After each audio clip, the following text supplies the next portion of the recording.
sources. I didn't, there'd been talk of seizing Karg Island where, the Iranians moved their oil out of. I saw no indication there's anything like that. Now, ABC News is also reporting that the president has already been briefed on options for sending those troops in to potentially attack Iran's key oil hub at Karg Island or to seize the country's enriched uranium.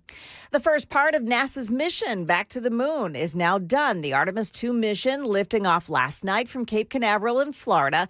ABC's Mola Lengi, watching that launch along with some crowds in Florida, said the Artemis crew is orbiting the Earth now, doing systems and safety checks. Once everything is good, they'll head towards the moon and do a lunar flyby before slingshotting back, re-entering the Earth's atmosphere with an eventual splashdown into the ocean. Now, NASA hopes this mission will pave the way for future Artemis missions, including a permanent base on the moon and potentially, one day, humans on Mars. That is the goal. Market numbers now brought to you by Beacon Capital Management, online at beaconcm.com. Stocks rose while oil prices eased ahead of President Trump's address to the nation on the war in Iran. Investors are expressing hope that the conflict could end sooner rather than later.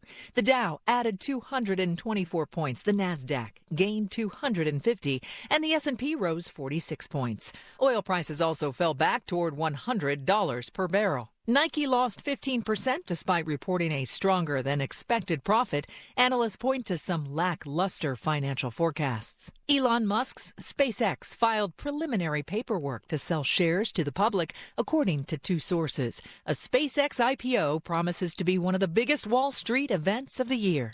Hershey is reversing course, saying it'll use classic recipes for all Reese's products starting next year. The grandson of Reese's founder publicly criticized the company for selling products with cheaper ingredients. Michelle Franzen, ABC News. And we have stock futures in the minus column this morning. The Dow futures are down 468 points. That's the latest news.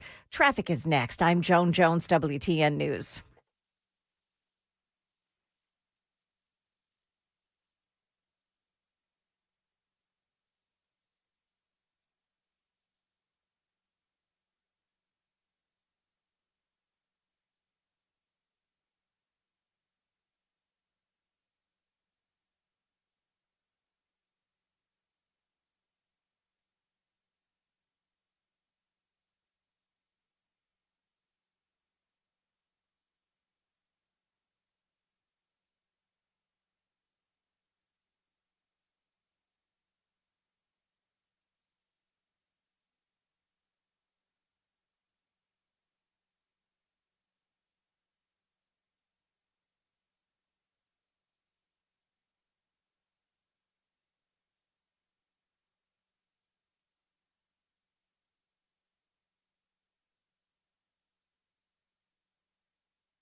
Okay, we've got an accident this morning on 65. It's in the southbound lanes in Madison. It's at the off-ramp to Briley Parkway, Ellington Parkway. It's exit 90A and B. And the off-ramp right lane has been blocked off by it. Also, the left lane of I-65 South, right in that same area, is blocked off by that crash. So that'll be a problem this morning. If you plan to travel, Cookeville, you've got an accident eastbound on 40 just before South Willow Avenue, exit 280. 86, and the left lane is blocked off. Traffic every 10 minutes every morning on Super Talk 99.7 WTN.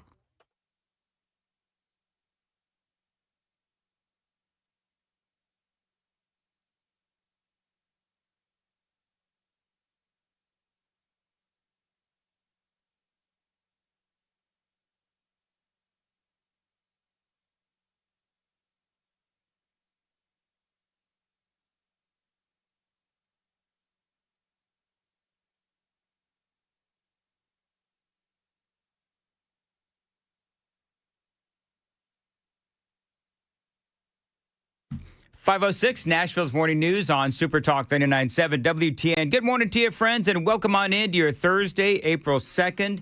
President Trump giving that prime time address last night related to the war on Iran. So bottom line is he wants to, or is threatening to, blow Iran to back to the Stone Age. That's number one.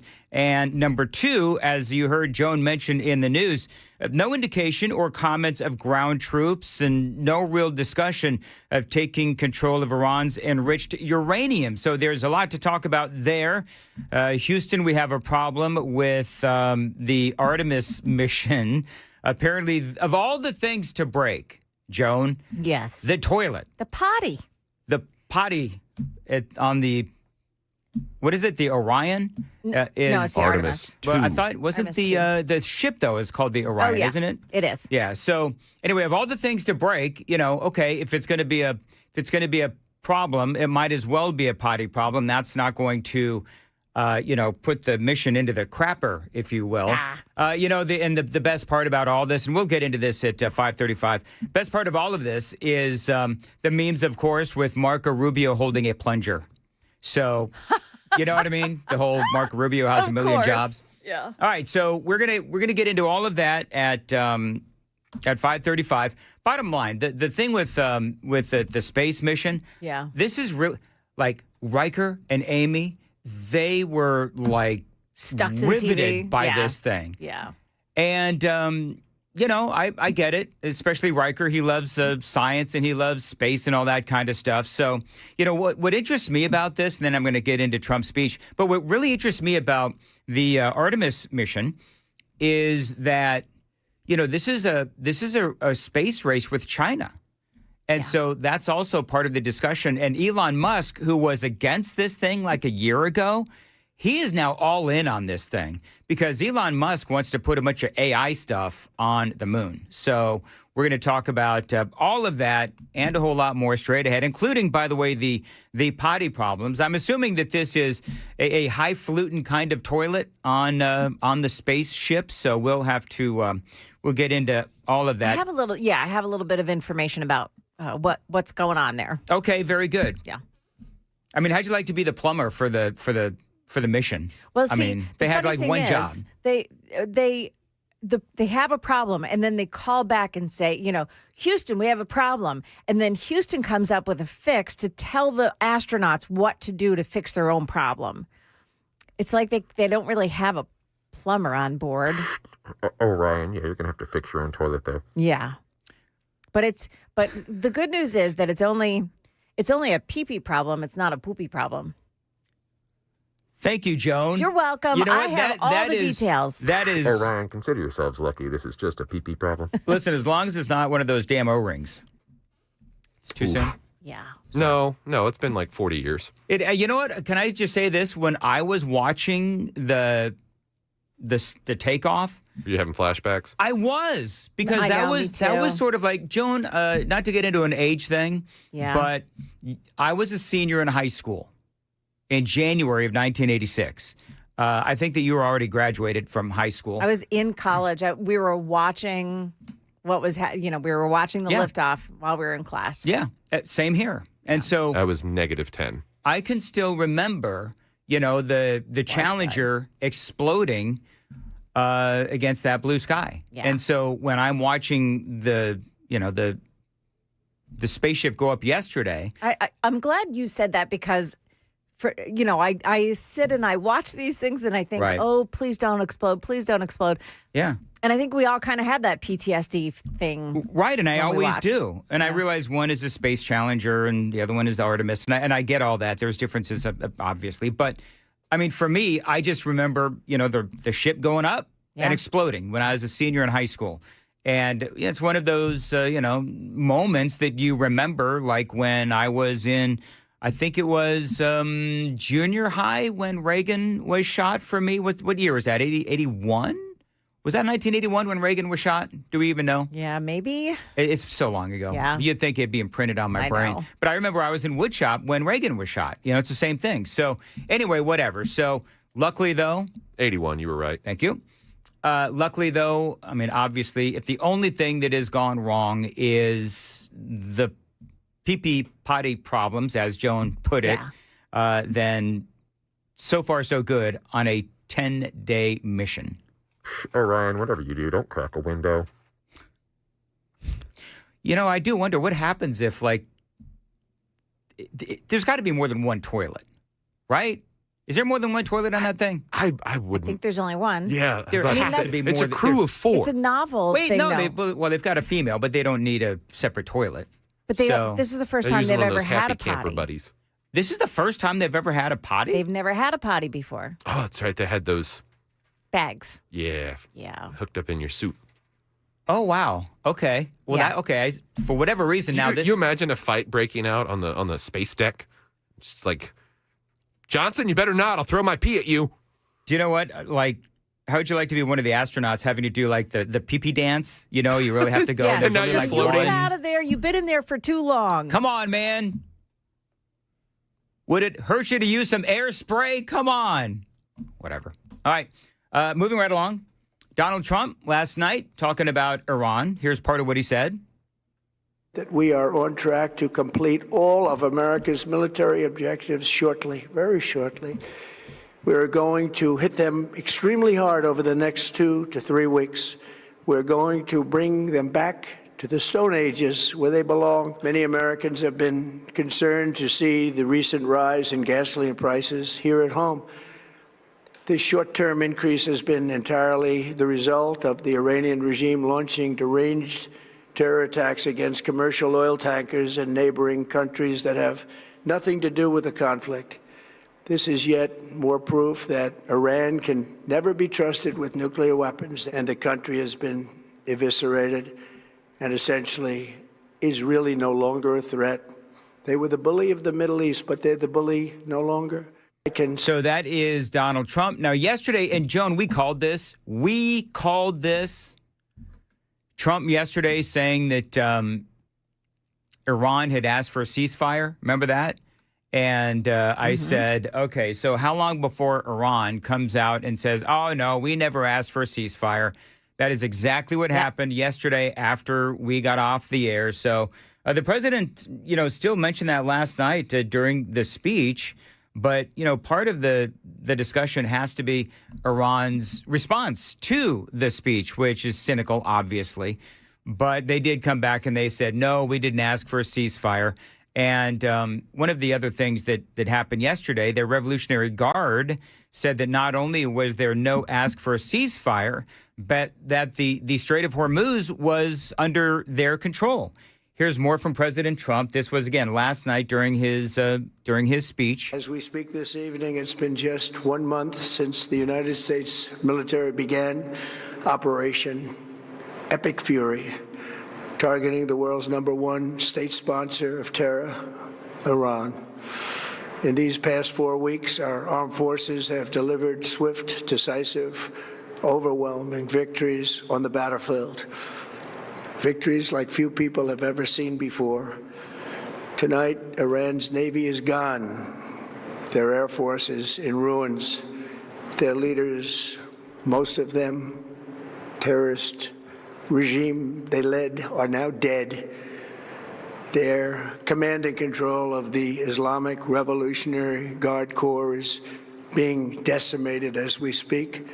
So, yes, the Islamic Revolutionary Guard does maintain a strong force. One of the things that I've found fascinating about this whole thing is there are so many differing reports on the state of the Islamic Revolutionary Guard. Like, the administration will come out and they'll say, oh, yeah, they're being decimated.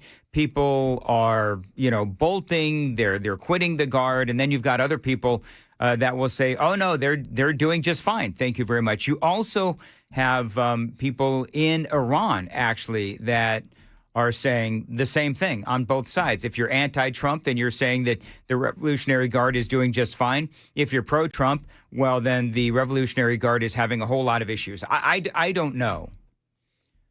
But here's the deal. I wish they'd all just stay in one place long enough for us to bomb the living crap out of all of them and kill them.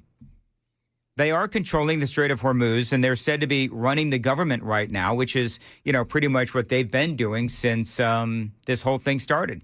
They are launching drones and attacking nations within their reach. So this does have to be the focus. More from Donald Trump's primetime speech last night. It is 5:15. Time to check the roads on WTN. So we still have those issues in Madison this morning. It's an accident on 65 southbound at exit 90AB. The crash is in the left lane. The left lane is blocked off, but you also have the off-ramp there to southbound Briley Parkway, Ellington Parkway, the off-ramp. The right lane is blocked off as part of that crash is still out there this morning. Careful, too, in Cookeville if you plan to travel. Eastbound 40 at South Willow Avenue, a crash takes out the left lane. Traffic every 10 minutes every morning on Super Talk 99.7 WTN. All right, thank you, Joan. As far as the weather goes, Joan, fact check me on this if you would. Sunny, windy, a high around 86? Yep, that's perfect. All right, very good. Thank you. Probably the only thing I'll get right today. So, the president last night talking about the Islamic Revolutionary Guard, and he is saying that they're decimated, others saying not so much, whatever. Ultimately, we'll have to find out from the administration really what is next in this process. I know that the president last night saying that they're going to continue to bomb Iran into oblivion, back into the Stone Age. That's a good thing. He said that we will perhaps be wrapping this up in 2 to 3 weeks. The good news, though, is that we are making progress. Here is more from Donald Trump. Their ability to launch missiles and drones is dramatically curtailed, and their weapons, factories, and rocket launchers are being blown to pieces. Very few of them left. Never in the history of warfare has an enemy suffered such clear and devastating large-scale losses in a matter of weeks. Our enemies are losing in America, as it has been for 5 years under my presidency, is winning, and now winning bigger than ever before. Before discussing this current situation, I also want to thank our troops for the masterful job they did in taking the country of Venezuela in a matter of minutes. That hit was quick, lethal, violent, and respected by everyone all over the world.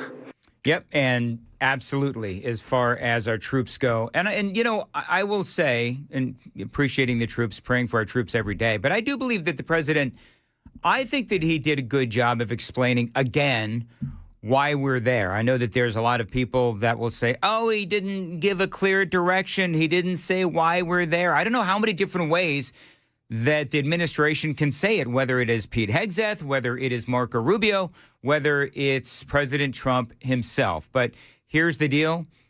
Don't need to sit here and bang the same drum morning after morning. Iran has spent billions of dollars funding the terrorists. We also know that Joe Biden unfroze $6 billion that had been sanctioned of Iranian oil money. Remember, Obama gave them $400 million in pallets of cash. So, we all know the story. We know the story of how the Democrats have done everything they can do to make Iran stronger. And we also know that Donald Trump, and by the way, the Republicans haven't necessarily helped either, but the president now, Donald Trump, he has always been very consistent in his belief that Iran should not have a nuclear weapon. So as far as I'm concerned, and I don't know, Joan, how you feel, but I think the president did a fine job in his speech last night. There are a lot of questions still regarding the uranium, the enriched uranium, and the president. In the past, he said that we have to have that uranium. We have to have control of that uranium, or, maybe a third party. But he didn't really make mention of that last night. Basically, one of the things that he said is that it is buried really deep, and, he referred to it as like nuclear dust. So it sounds like the president is no longer saying that we have to actually have control of the uranium. And again, he didn't say anything about ground troops, but I wouldn't expect that the president would give away state secrets if he's giving an address to the world. Agreed. That whole uranium thing, I mean, we're there for that. We're there to stop that. Yep. I think that's, very pivotal into when we get out of there. Like, get a hold of that stuff and get out. His story keeps changing, though. I know. That's the thing. And I mean, we've talked about this ad nauseum, but the president's story, it does keep changing. Yesterday, he said that Iran had asked for a ceasefire. Right. He asked for he said that asked for a ceasefire. Iran comes back and says, "Oh no, we didn't," and exactly, Joan, as we predicted would happen. So there's a lot of unknowns, and I know that there are things that the president has to say that he can't say. Yeah. And so we'll just continue to watch. I do believe him when he says that we've got a week or two left. I'm going to take the president at his word. Yes. I think he has been watching the polling on gas prices. He's been watching his own polling as well, which is not good. He has also been watching the polling of the war. And there's a lot of, and I know that we don't necessarily pay attention to the polling. The president, though, does. And so I think that he's also watching that. But I don't think that I don't think that President Trump is basing his decisions on the polling. I just believe that he is watching the polling and realizing perhaps that he needs to do a better job of selling the reason why we're doing what we're doing. But here's the thing. The left is going to stick to their damn talking points, regardless of what Marco Rubio or J.D. Vance or Donald Trump or Pete Hegseth say.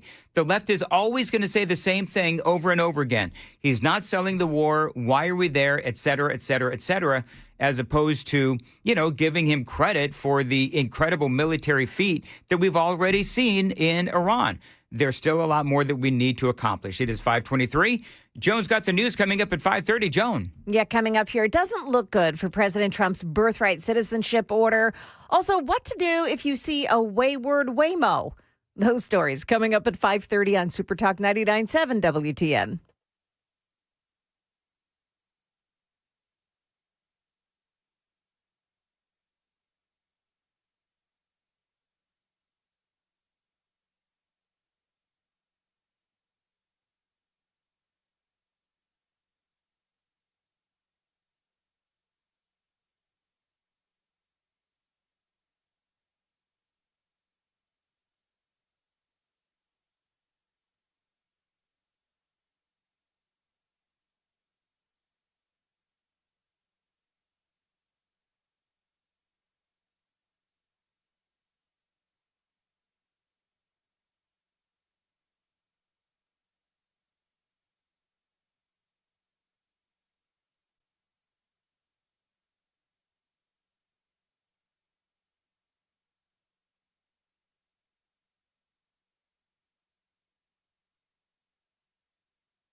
527 Super Talk 99.7 WTN. Good morning to you, friends. Hey, Joe, did you hear what Congressman Tim Burchett said on Newsmax last night?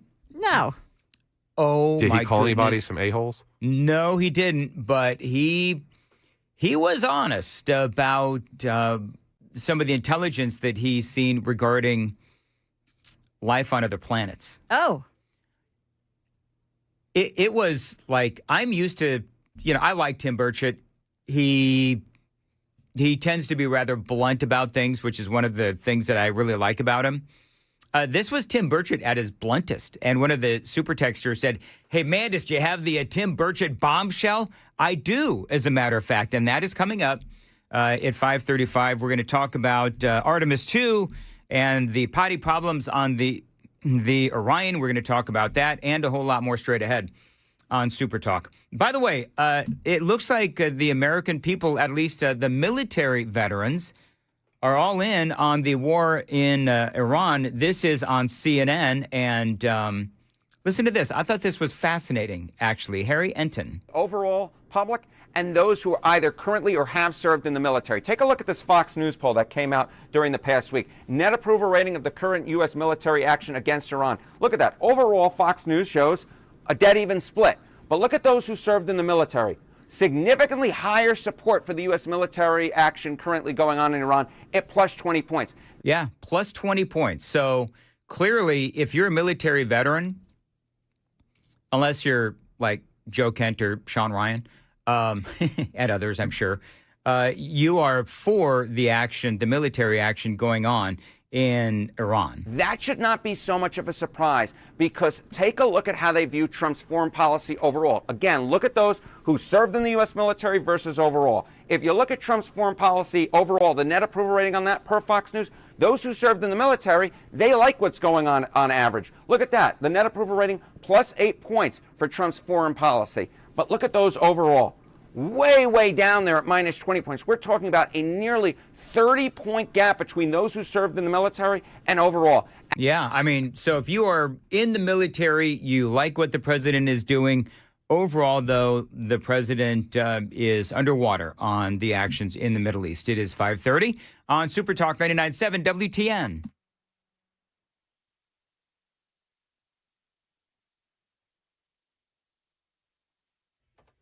Good morning. I'm Joan Jones with your top stories. Cloudy, windy, and hot today. Those gusts of wind are right around 30 miles an hour at times today. So careful if you've got the trash cans out there. Temps will rise around 85 degrees later this afternoon. In the news, as he sat before them, the Supreme Court considered the arguments over the president's executive order that limits birthright citizenship.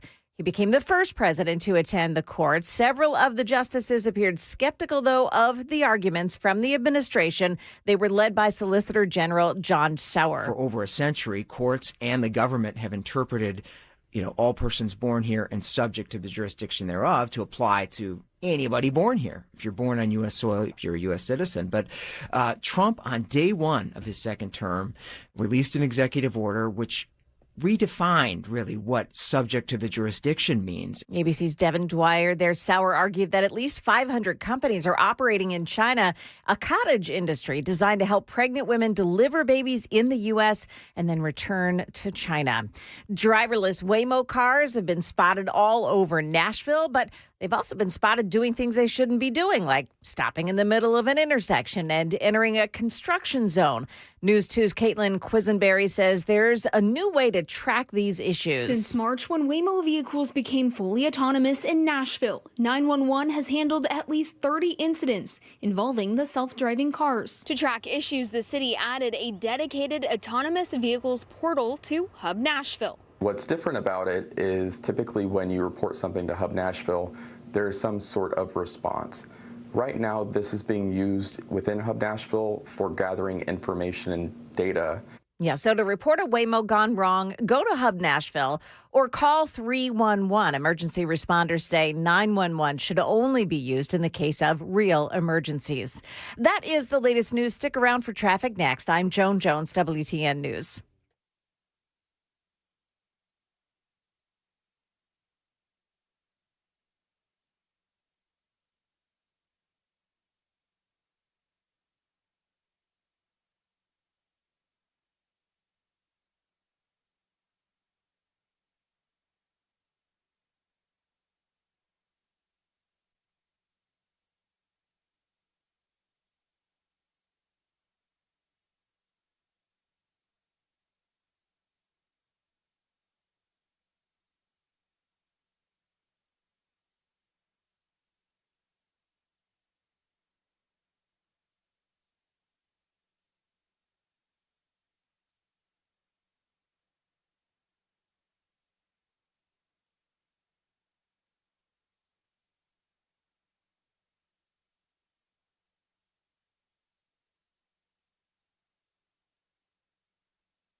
9, 8.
We've got a crash on Dickerson Pike in East Nashville to tell you about. It's at Sunset Drive. Careful there. There's some injuries reported in that crash. 65 on the southbound side in Madison.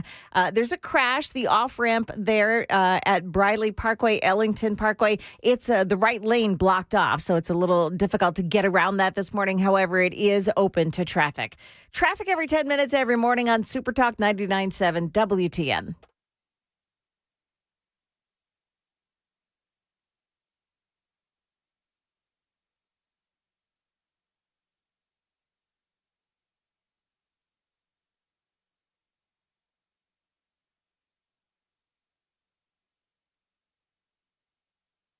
.537 Super Talk 99.7 WTN. Good morning to you, friends. I'm being well, Dan, Joan. Already? Yeah, I know. It's so early. But yeah, I'm being well, Dan. So a couple of folks on the Super Text line saying that on the Orion, on the Artemis 2 mission, that it has 2 toilets. Oh. But I grokked it and I chat GPT'd it, and I only see 1 toilet on the artificial intelligence. I think there's only 1. Because they do say True. They do say that we have limited space on the Orion. So, and yeah, it does, it does look very small. This was the takeoff, by the way, yesterday. Very, very big news. And here we go. 10, 9, 8, 7. RS-25 engines lit. 4, 3, 2, 1. Booster ignition. And liftoff. See, at that point, Joan, I didn't really need the single toilet. Good roll pitch. As they're going up. Roger, roll pitch. Roll pitch. And off it goes. So, yeah, 10 days they're going to be out there with only 1 toilet. They're brave. I also saw, and I'm going to say this without having it in front of me, but they have an incredible assortment of food on board, and it's all very healthy stuff, which got RFK Jr. like a big thumbs up from him for what they've got on their menu. Yeah, very crunchy kinds of fare. Well, listen, with only one toilet, probably not a lot of roughage. Right, exactly. You guys get the joke? It's not really a joke. It's a crappy joke. It's whatever. Moving right along. All right, so go ahead. It was a fibrous joke. So yeah, it's a fibrous joke. That's exactly right. Anyway, so what you were saying, Joan. So what do they have? Is it pretty good food? Oh yeah. It was like seeds and nuts for snacks, and so very good things for you. Mm-hmm. And RFK Jr. sort of retweeted what he saw of their menu, and he said, this is good, and I'm very grateful that they're, eating healthy. All right. Yeah. Let's see here. Now, do we know why they're going up? I mean, I think I do. Well, I did some research on it. So, yeah. So they're saying that at this point, they're sort of just testing the systems, make sure they know what they're doing, because the next part of this is landing on the moon. We're going to eventually create a place where humans can live on the moon. Mm-hmm. And then that will become the hub for taking off and going to Mars. So it's going to last 10 days. You're right, Joan. They're going to loop around the moon and then come back. Eventually, they want to go 4,700 miles beyond the moon's far side. It's the farthest any human has ever attempted to go. So this is going to be the farthest out we've ever gone. They want to test our deep space hardware.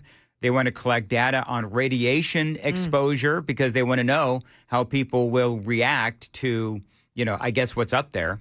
They want to test astronauts' health and performance while out in space. Again, the ship is called Orion, and part of this whole mission is to test them inside of the ship in real time. Maybe inside that single toilet. Right. So it's space.com is where I'm getting this information. They said that within hours of launching, the crew reported a glitch in what may have been the most anticipated new creature comfort on the spacecraft, their space toilet. Yes. Now, they said the toilet fan is jammed. So now the ground teams are coming up with instructions on how to get into the fan and to clear that area to revive the toilet for the mission. Well, now, if it's only the fan, can it actually, does it flush? So, I'm not really sure. I can't imagine flushing. I mean, everything sort of that we think of here on Earth depends on It's probably, gravity. You know what? I'm just thinking about this. It's probably just like a big porta potty. If you know what I mean? Yeah. Like it's not going to flush. Well, I guess porta potties flush. I don't know what the hell I'm talking about. So anyway, Norm Knight is NASA's director of flight operations, and he told reporters at the Kennedy Space Center the malfunction was due to a controller issue on the toilet. NASA confirmed the astronauts could still use the space commode. They like nice words like commode to poop, just not to urinate. Although engineers were working to restore it to full service. Wait, what? Yeah. So because, all right, so I'll go on. In the meantime, they're getting their contingency, their backup waste management capabilities specifically for urine, the fecal collection of the toilet. The specific capability can still be used with the waste management system. Okay, I don't really want to dwell on this. Yes. But how can you do... But not every pee-pee is poo-poo time. How can it be okay to handle number 2 but not number 1? I could see handling number 1 but not number 2. Does that make sense? I don't think this is a water-based toilet. Right. So solids would move through it easier or near solids. Do you know who was on Fox News last night? Who's that? Talking about this? Mount Juliet's own Butch Wilmore. Oh, was he? Yeah, he was That's on with cool. Will Kane, and he spoke about the nerves, the preparation, and possible setbacks just like this. Honestly, Will, you're trained for all of this. You understand things can go awry.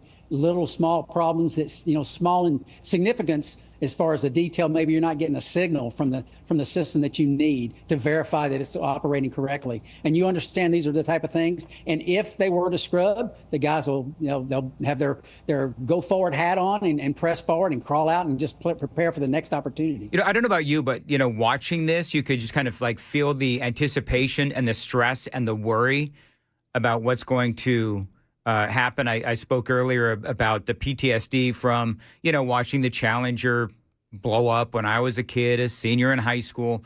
And whenever I see one of these rocket launches, my mind just goes back to that, which is why it's such a relief to see that, the only thing that's gone wrong is the toilet fan, apparently.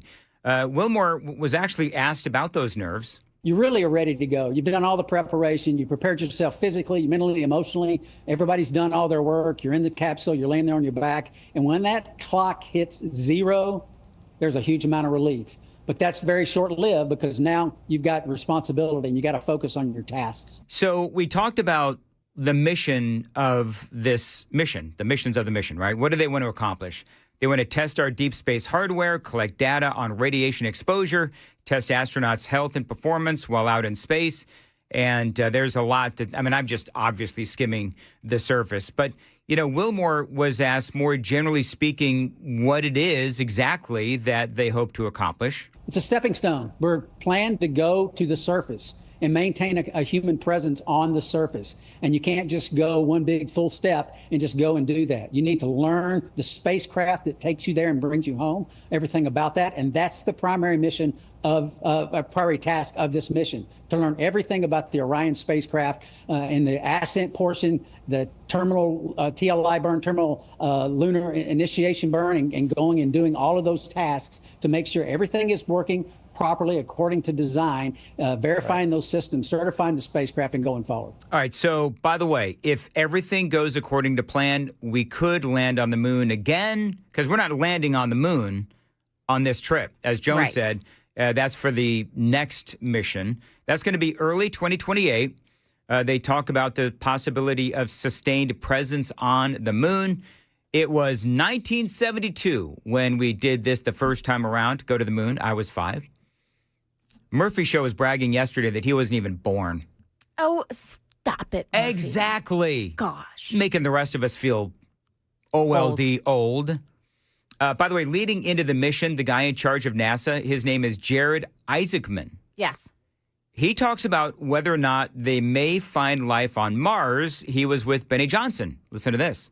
Do you believe that there's life out there? Oh, look, I mean, I think... I have like a slightly different take on this one, right? I think most people, if you ask them, at the night sky, they look up and see all the stars and they're like, okay, well, that's one galaxy. There's 2 trillion galaxies, and how many stars are there? And how many of them have exoplanets in a Goldilocks zone? Yeah, sure. Surely there must be life out there somewhere. I would say there is a chance there could be life out there everywhere.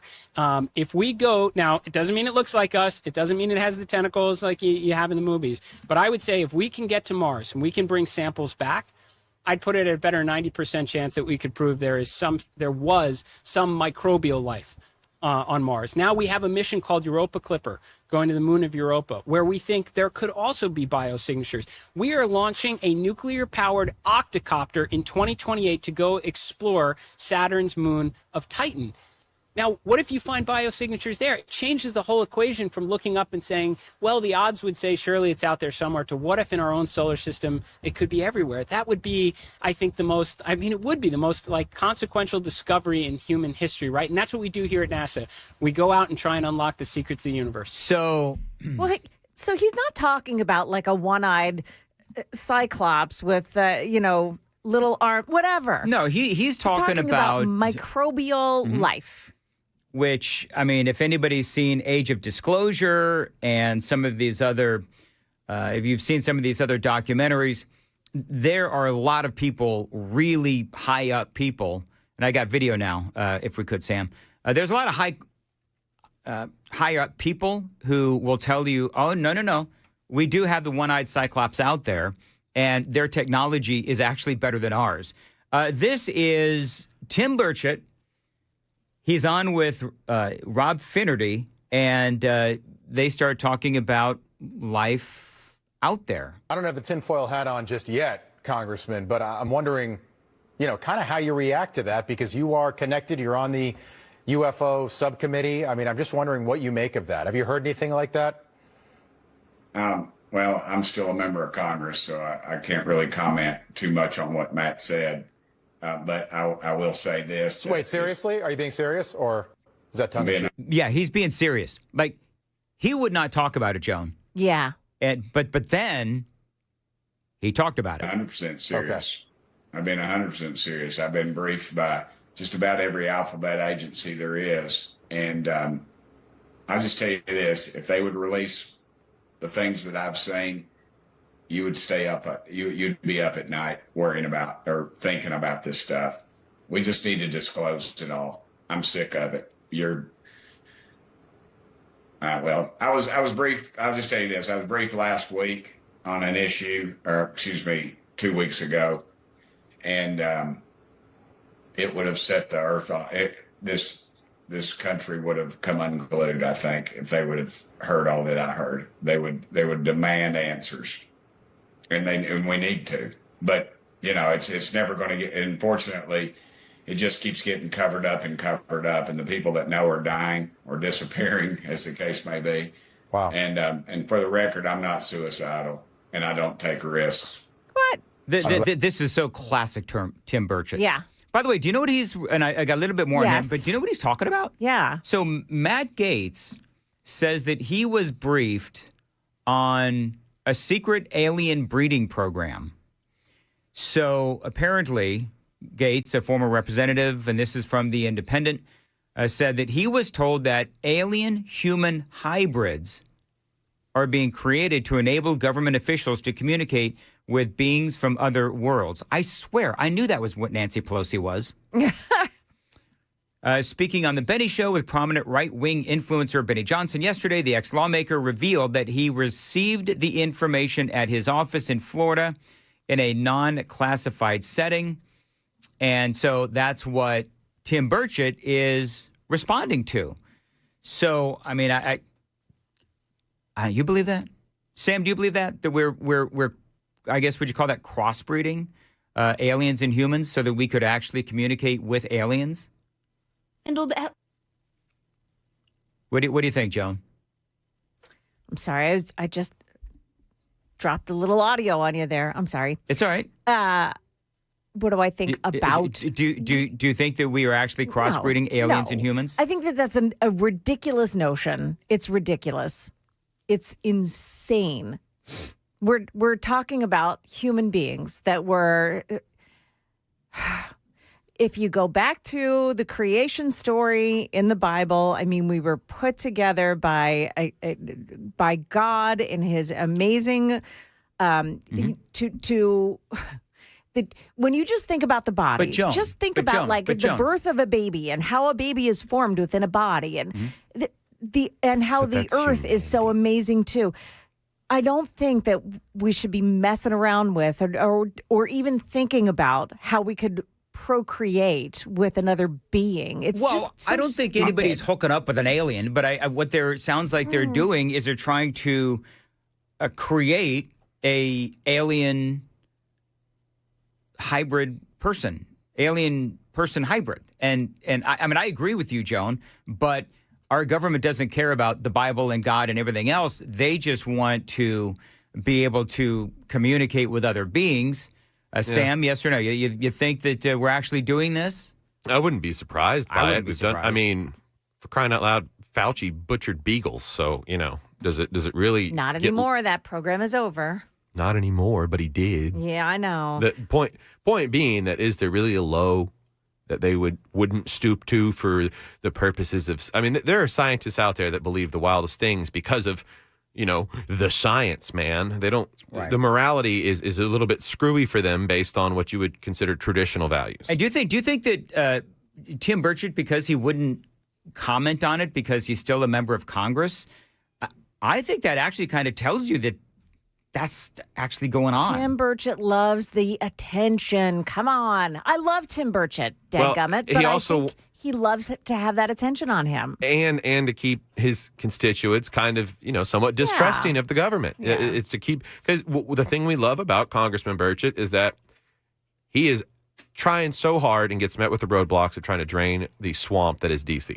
All right, let's hear the rest of his comment on Newsmax. Glad you said that. I'm speechless, Congressman.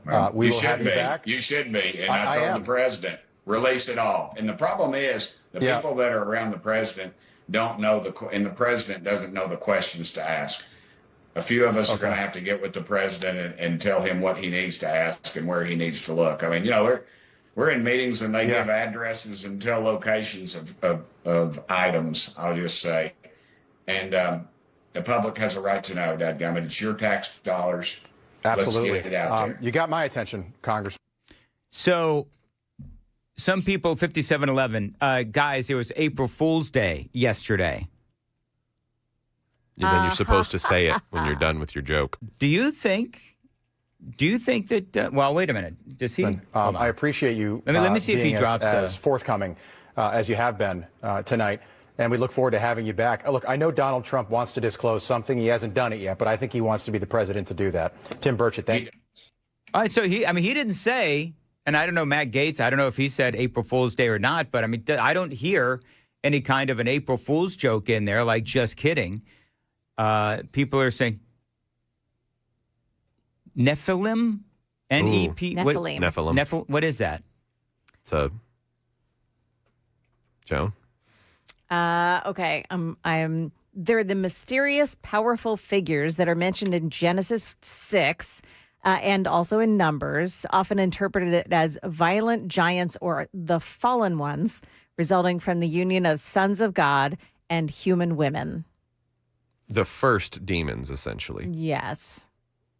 And they're supposed to be Remember, the cherubim are the good ones. huge giants, giant human or giant beings. Giant beings that are a mix of humans and aliens.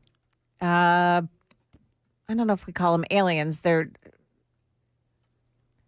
fallen. They're fallen angels, essentially.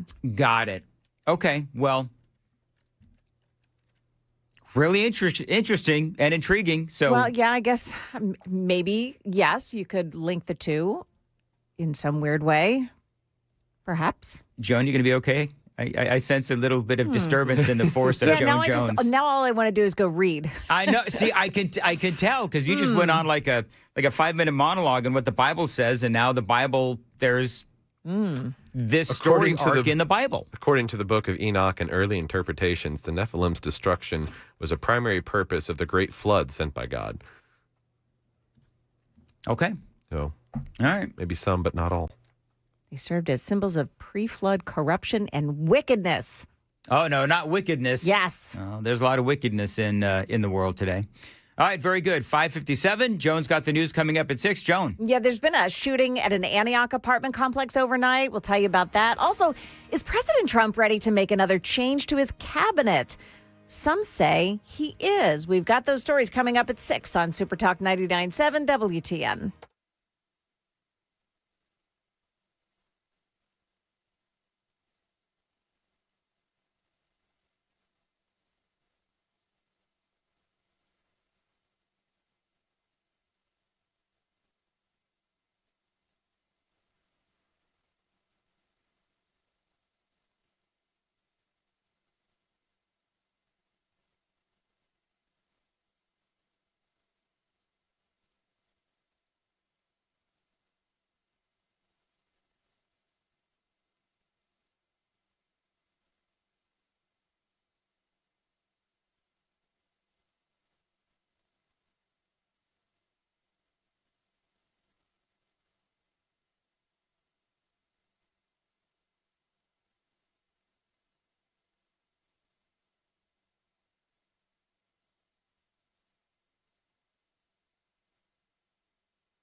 Good morning. It's now 6 o'clock. I'm Joan Jones with your top stories. Heads up for drivers on 24 westbound at Smyrna. You've got a crash right there at Sam Ridley Parkway to steer around this morning. In the news, the search is on for the gunman who shot and killed a man at Timberlake Apartments in Antioch overnight. Officers say that they got that call around 12:30 overnight to Harper Ridge Place here in Antioch. They found an adult male with a gunshot wound, and he did later die from his injuries. Now, investigators say that this may have started as some kind of argument, but police are not yet releasing any information about the suspect. That's News 2's Maggie Weaver reporting. The area around Timberlake Apartments still cordoned off with large police presence there. Funeral arrangements have now been set for the two Kenwood Middle School students killed in a school bus crash last Friday. Services for 13-year-old Zoe Davis have been scheduled for Saturday. Visitation is from 10 a.m. to 1 p.m., but the Tennessean doesn't say where that visitation is. Burial will follow. Services for 13-year-old Ariana Pearson are set for noon to 7 p.m. on Monday at Walnut Grove Missionary Baptist Church. She'll be buried the next day. Sources say that President Trump is weighing a major change in his cabinet. Sources tell ABC News that President Trump has raised the idea of removing Attorney General Pam Bondi in talks with senior aides. Bondi's already reshaped the department, aligning it closely with Trump's agenda and breaking from long-standing norms of independence. Still, Trump has expressed frustration that the Justice Department isn't doing enough to target his political opponents for prosecution. Potential replacements said to be considered include EPA Administrator Lee Zeldin and Deputy Attorney General Todd Blanche. Dave Packer, ABC News. Market numbers now brought to you by Beacon Capital Management, online at beaconcm.com. Stocks rallied for a second day Wednesday with the Dow rising 224 points and closing at 46,566.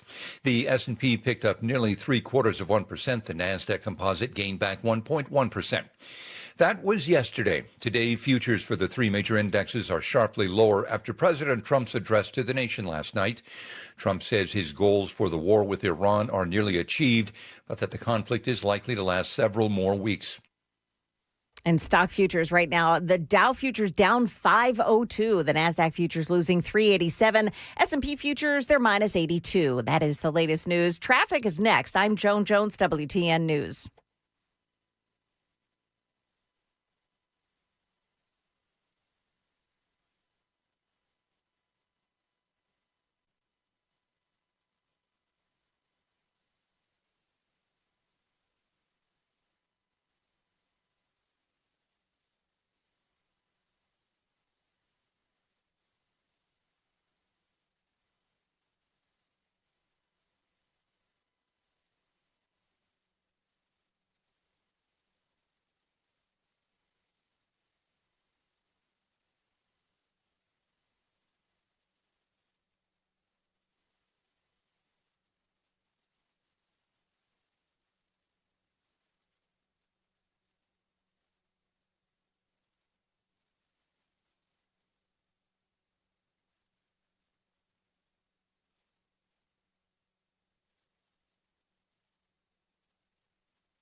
Okay, so they're working a crash scene on 24 westbound in Smyrna. It's on the right shoulder at Sam Ridley Parkway.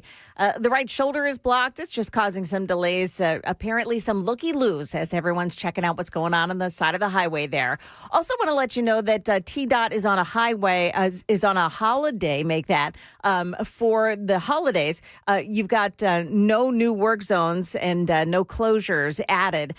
Starting tonight at 6 p.m. through Monday at 6 a.m., the TDOT holiday happens. Traffic every 10 minutes every morning on Super Talk 99.7 WTN.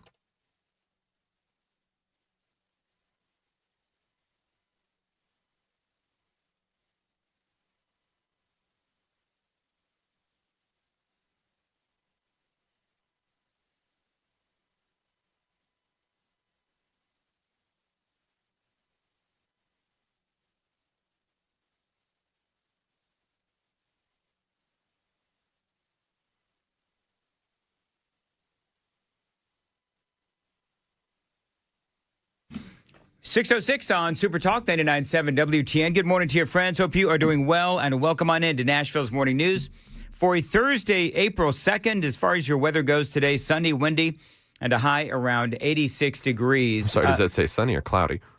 Sunny, windy, and a high around 86 is what Joan said to me earlier this No, this cloudy. evening. Cloudy? Well, Yeah. Joan, why did you tell me that I'm it was sorry. going to be sunny earlier? No, Joan, you said it right. He listened wrong. Okay. Cloudy, windy, and a high around 86. And appreciate you listening to Super Talk 99.7. All right, so of all people, Charlemagne strolled through the airport. Now, you know who Charlemagne is. I refuse to call him Charlemagne the Yes, God. don't say it. I'm not going to. Good. I'm not going to. I'm glad. But Charlemagne apparently was baffled by competent, efficient, and nice ICE agents. Listen to this. When I flew out of LaGuardia Friday, I ain't see no TSA agents. ICE was doing everything. And how was it? How was your experience?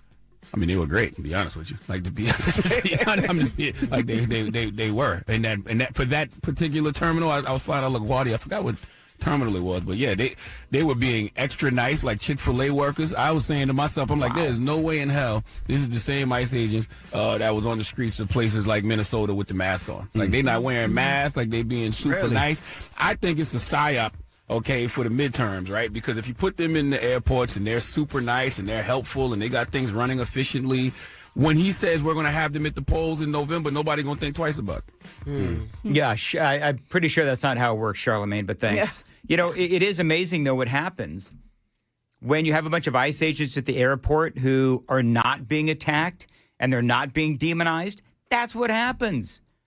You know, I haven't heard, I don't know about you, Joan, I have not heard one story out there of people having issues with the ICE agents. People seem to be happy that they're there. It seems pretty clear to me that they did help the lines, become more efficient and so forth. And they were there backing up the TSA agents. And, you know, there was that one issue in San Francisco, which turned out to be fake news. But, you know, when all is said and done, as much as the left hates to admit it, ICE did help the lines. And Donald Trump is the one that got the TSA agents paid. One ICE agent helped a kid who was choking. We talked about that a few days ago. Oh, yeah. Saved the kid's life. Yeah.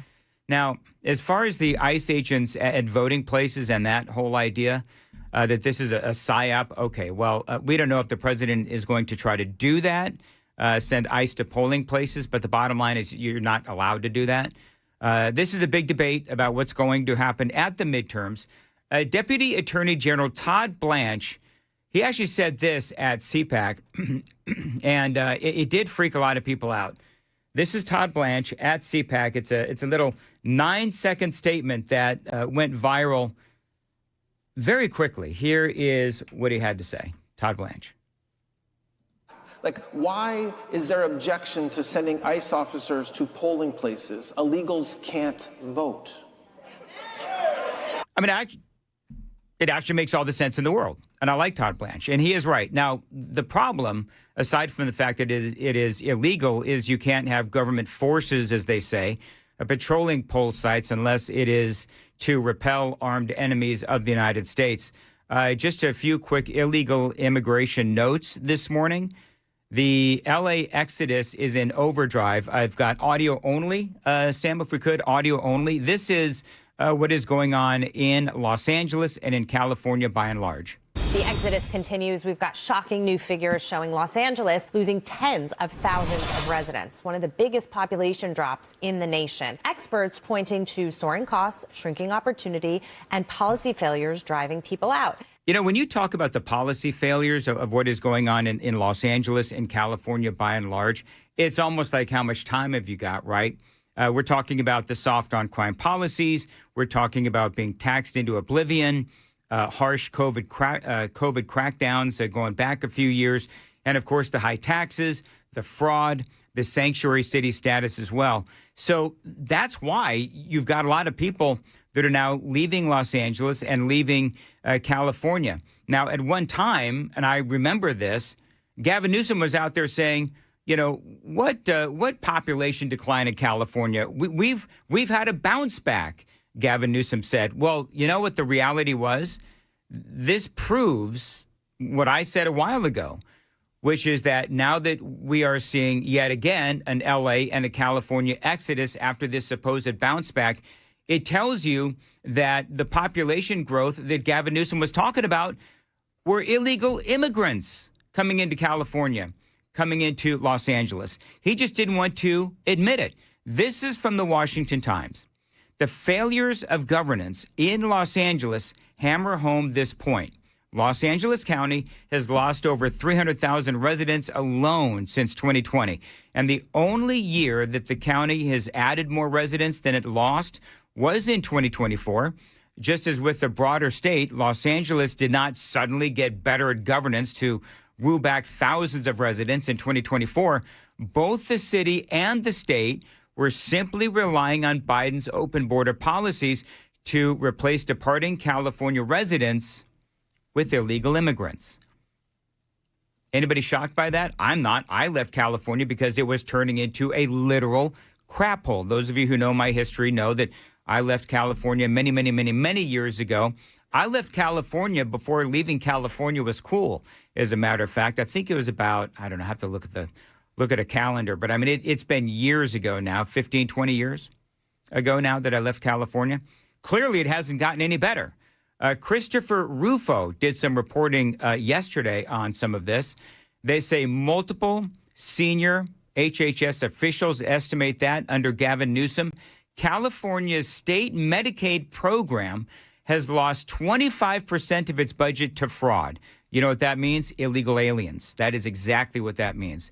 The article goes on to say, Christopher Rufo reporting, this would mean that it is currently losing, the state of California, $50 billion a year to scammers, fraudsters, and organized crime rings as well. Other states, by the way, losing people, the usual suspects. You've got New York, you've got Maryland, you've got Massachusetts as well. New York Mayor Zoran Mamdani rolled out a new policy this week. I'm not sure if you heard of this. What we are rolling out today is for parents of 2-year-olds in the neighborhoods that we have listed. All that is required is that parents live within that school district, no matter the amount of money they make, the occupation they have, their immigration status. So long as they live there, they can apply. So shocking, isn't it? So now the, Democratic Socialist, he calls himself, free daycare for kids, regardless of immigration status. So that's why New York is on the list of states that are losing people again. We just went through California, talking about Maryland. Joan knows something about that. Massachusetts, now the city and the state of New York. Why? Because of the things like free daycare for folks, regardless of immigration status. New York, they say, is losing people by the thousands and hoping their sanctuary city status will attract illegal aliens, just like in California. Got a lot more on this, including the top states for growth. That is coming up next. It is 6:15. Time to check the roads on WTN. Smyrna, 24 westbound past Sam Ridley Parkway. Accident's been moved. No problems on 65 or 40. Then unusual delays on 440, 840 running accident free. I'm Christy O'Brien. All right, very good. And as far as your weather goes, cloudy. windy, and the high around 86. Appreciate you listening to Super Talk 99.7. So the top states for growth, because, when you see the states that people are leaving, they've got to be going somewhere, and where are they going? I tested Joan and Sam the other day. South Carolina, number 1. Idaho is up there as well. Delaware, which I was a bit baffled by, they say that Delaware is for the tax benefits. They say Delaware ranked 3rd, helped by its location near major East Coast job markets and a relatively low tax setup that includes no sales tax. They also say from the Washington Examiner, being just a stone's throw away from Washington, D.C., Philadelphia, and New York City is a huge perk for Delaware for young professionals who want the hustle and bustle of the city without breaking the bank. Guess who's number 4? The state of Tennessee. With its warm weather and no state income tax on wages, Tennessee in 4th place is another hot spot for new residents. In 2025, the state had 43.6 newcomers for every 10,000 people already living in the state of Tennessee. So we dropped off, I think, for maybe a year or two. Nashville was replaced by Austin, if I'm not mistaken. Nashville back on the list. Tennessee back on the list as well.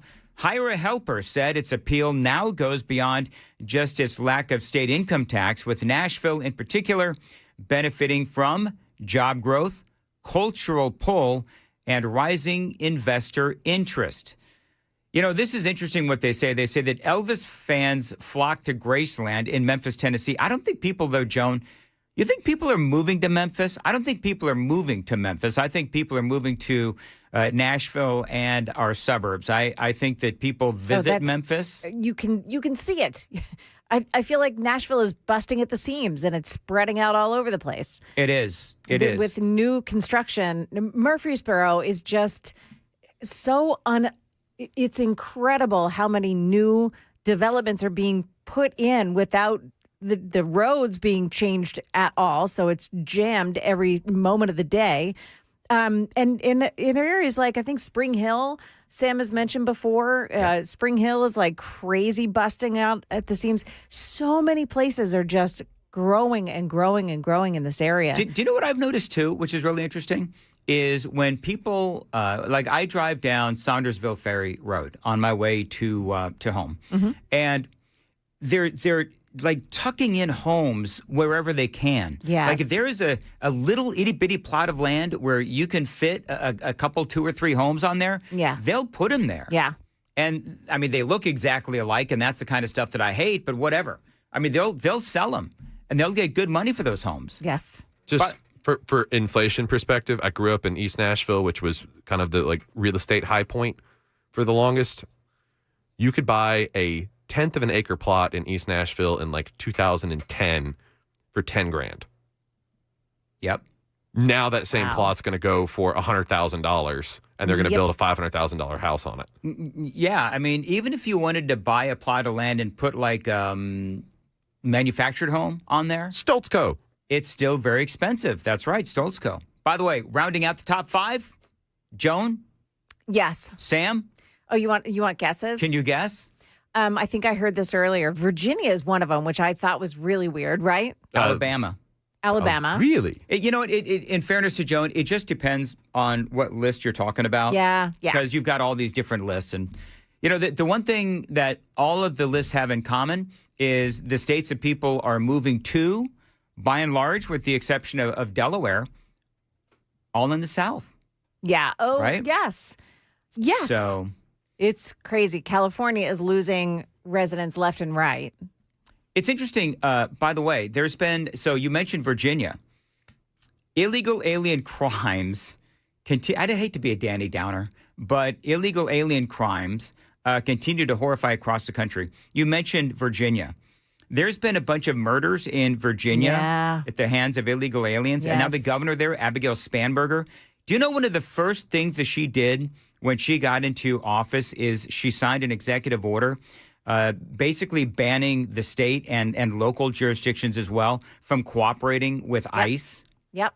And so now they've got 2 illegal alien Guatemalans and they're charged with various counts of murder. One of them, the victim, Joan, is 3 years old. It was his own child that he beat to death. That's exactly right. This is the kind of people we're bringing in this country.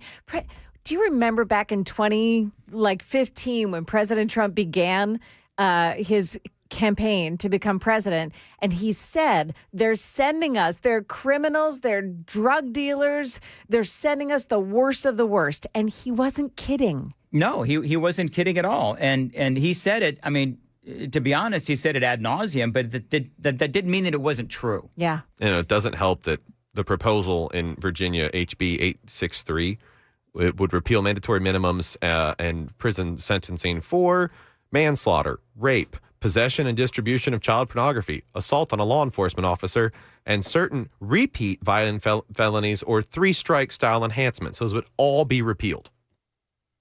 Yeah. So you've got just to get back to what I was talking about, you got the 2 Guatemalans and a bunch of others as well. And just, not allowing jurisdictions to work with ICE on these detainers, but all of that other soft on crime policies that Sam just mentioned. I mean, the damage that's going to do to the state of Virginia. And they voted for this. This is the crazy thing. They voted for this. There's also need some video here, Sam. This is a very disturbing video. I'm going to tell you, this is a very disturbing video. In Seattle, it shows a guy, and I don't know, to be perfectly candid, I don't know if this is an illegal alien or not. The dude's name is Alicio Melendez, but Alicio was trying to shove a man in front of a train. Oh, I saw that. He's a repeat video. offender as well. He is absolutely, Sam, you're right. He is a repeat offender. The guy, this is the most incredible video that you'll see today, where the guy is just on his phone. Yeah. And he's standing probably, 10 feet in front of the train tracks. Dude is lurking and walks behind him as the train is coming, tries to shove the guy in front of the train, and the dude was able to stop. He stopped short of allowing this guy to push him in front of the train. I mean, he missed death probably by about inches. Inches. He had good feet. Like, he stuck his feet down and was able to stop himself from going headlong into that train. I mean, if the corner of that thing just hits him in the right spot on the side of the head, he's done for. He's gone. The victim caught himself. The guy, Melendez, has been previously charged with stabbing his sister in the stomach. Now, here's what's crazy. He was charged with second-degree assault and domestic violence when he stabbed the sister in the stomach. The case was dismissed because they said that he was incompetent to stand trial due to schizophrenia. So that's insane. And you have these loopholes. And so they said, well, he tried to stab his sister and he was charged with all of these crimes, but he's incompetent to stand trial because he's schizophrenic. So let's go ahead and just let him out into the street so that he can try to push some dude in front of a train. Yeah. It is crazy. And again, I don't know if the guy's an illegal alien or not, but the fact that the charges were dismissed and he was out walking around and able to try to push this guy in front of a moving train is insane to me. And that is just the kind of thing, Sam, that Virginia did with Spanberger when she came into office. So we're going to see a lot more of this. I was about to say, so in theory, based on what you've got from the illegal immigrants and what I brought up about Virginia, there's going to create a bigger problem. Now you're going to be letting people out. You're not going to be sentencing them to mandatory minimums, and you're not going to cooperate with the federal agencies so they can be picked up and removed from our country. So you're just basically what they're doing is they are, whether you're in New York and Mamdani and saying, okay, if you're an illegal alien, you can still get free childcare, right? Acting as a magnet for, the illegal aliens. Or if you're a criminal, then you're just going to have illegal aliens and criminals coming to your states.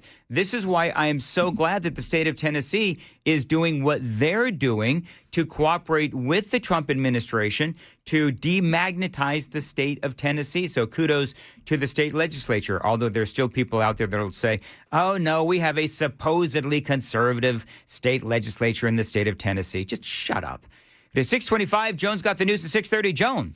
Yeah, there is word this morning of an earthquake that has struck California this morning. We've got the latest on that. And a couple of guys in Warren County under arrest for what they did with a 4-year-old child in the house. Those stories at 6:30 on Super Talk 99.7 WTN. So do we know how big the earthquake was? Yeah, 4.9. Okay, you know what? That's a pretty good shaker. You know, usually when it's you're... a wake up. Yeah, that'll wake you up. Yep. What time was it? Do we know? You know what? They're not saying exactly what time so far. Mm-hmm. But yeah, I've got all the details coming up at the top of the news. You ever felt an earthquake, Sam or Joan? Yes. Yes. Have you really? Mm-hmm. Okay. On my wedding night. There was one that hit in Virginia and D.C. Do you remember the National Cathedral? Yes. Shook and it became damaged because of it. Yeah, I felt that one. I felt that one when I was in New Jersey.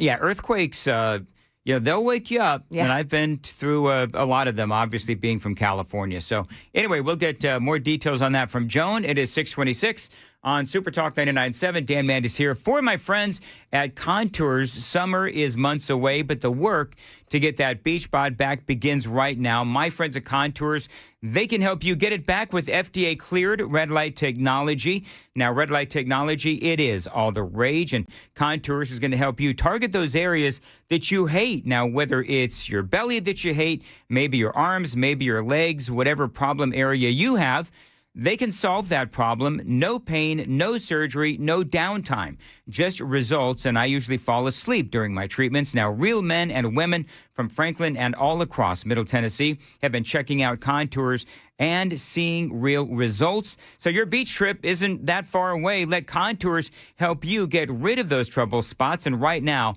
the first 10 callers get that special introductory price of just $99. Now, remember, you lose 2 inches or it's free. Again, first 10 callers right now get that special introductory price of just $99. 615-236-9960. 615-236-9960. First 10 callers right now. Find them online. ContoursLLC.com. ContoursLLC.com. Contours, where all you've got to lose is inches.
Good morning, 6:31. I'm Joan Jones with your top stories, and we begin with the breaking news of the earthquake that struck in Northern California this morning.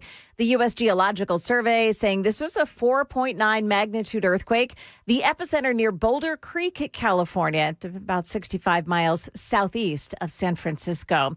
There's word this morning that Iran has agreed to allow ships flying the flag of the Philippines passage through the Strait of Hormuz.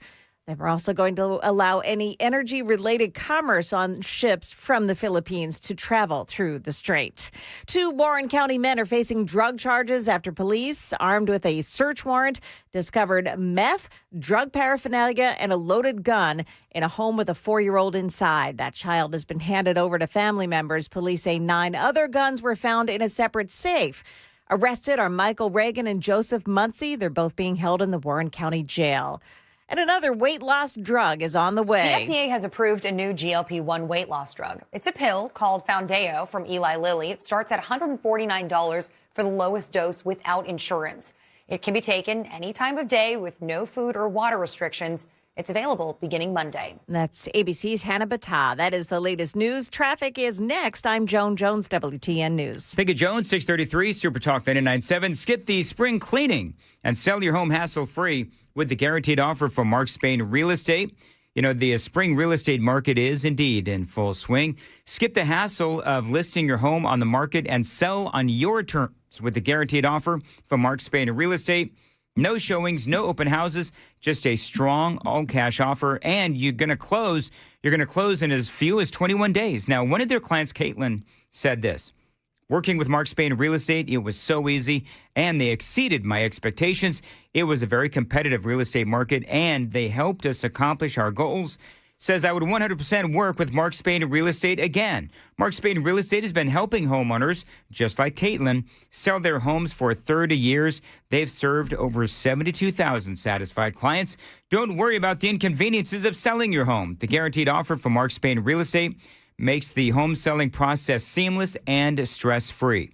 Find out what the guaranteed offer would be on your home today. There's no obligation. Mark Spain Real Estate, 855-299-SOLD. Or go to markspain.com to get a guaranteed offer on your home, 855-299-SOLD. Find them online, markspain.com, and start packing.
There's a crash in Antioch this morning. It's on Murfreesboro Pike at Hobson Pike.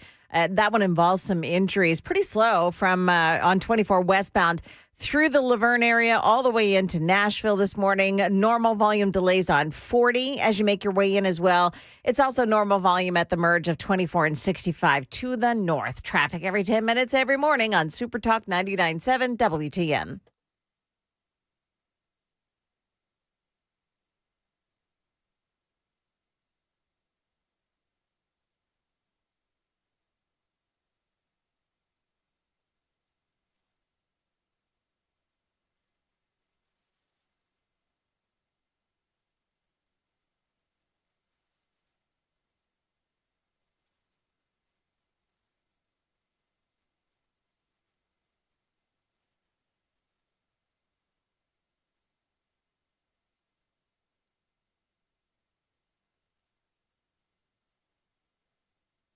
637 Super Talk 99.7 WTN. Good morning to your friends. Hope you are doing well, and welcome on in to Nashville's Morning News on Super Talk 99.7. So, Joan, I think we need to be honest about what happened during the radio broadcast yesterday. Oh, yeah?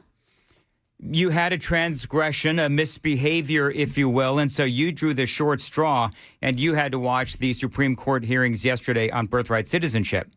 So you have brought in a full report. We're going to talk about what happened because you had to sit there and listen to the ramblings of Ketanji Brown Jackson. Oh, my ears are still bleeding. So I want to talk a little bit about this. I watched some of it. I didn't get to watch all of it. I'm going to be honest with you. I fell asleep. I tried to watch it and I fell asleep. Did they show on the video? Did they show President Trump sitting there in the room? There was no video. Okay, there was no video. It was only audio. It's just audio. Okay, so that I was listening on the internet. I didn't know if there was like an audio, a video feed of the audio. So I want to play some Ketanji Brown Jackson, and I guess if there was video, we could see the other justices rolling their eyes. So a lot of people talked about when she started talking about if she steals a wallet in Japan. This is one moment that people were talking about that did make a lot of sense. Can I just say my challenge in listening to Ketanji Brown Jackson before I start playing the audio is that a lot of this stuff is in legalese, but she doesn't make any sense anyway. Do you know what I mean? She's just... I have a hard time understanding. I have a hard time following her rationale. I'll try to translate for you. Yeah, I have a hard time following her rationale because, you know, she is. I think she's known as the dumbest. I mean, I'm trying to be nice, but she's known as the dumbest justice. She has no business being there. Even the liberal justices has said that Ketanji Brown Jackson should not be a justice of the Supreme Court.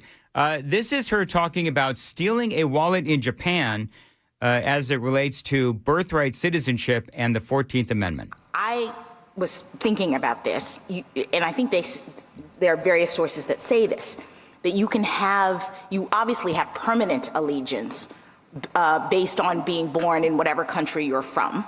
That's what everybody recognizes. But you also have local allegiance when you are on the soil of this other sovereign. And I was thinking, I, a U.S. citizen, am visiting Japan.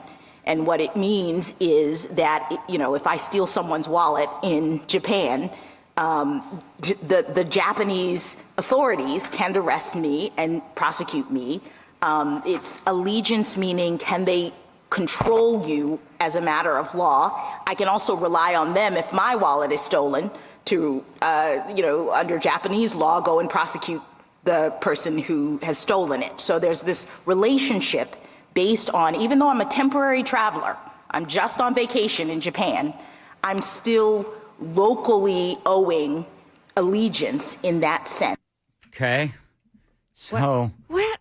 What is she talking about? Well, you know what? Apparently she was talking to an ACLU National Legal Director. Now, we know that the ACLU is all about having as many illegal aliens in our country as possible. They actually paid for commercials to keep birthright citizenship a thing. Did they really? Yeah, TV commercials I've been seeing in the past week. This is how poor a researcher Ketanji Brown Jackson. Yeah. So Japan, by the way, they just upped their citizenship requirements. Mm-hmm. They're now even stricter of a nation to join. It's already hard. They increased their residency requirement from 5 years to 10 consecutive years of legal residency in Japan. So that's what they're aiming to have you do before you even get to talking to them about citizenship. You have to have good conduct, ability to support oneself. You have to have Japanese language proficiency and cultural integration, which is assessed case by case. So, all right.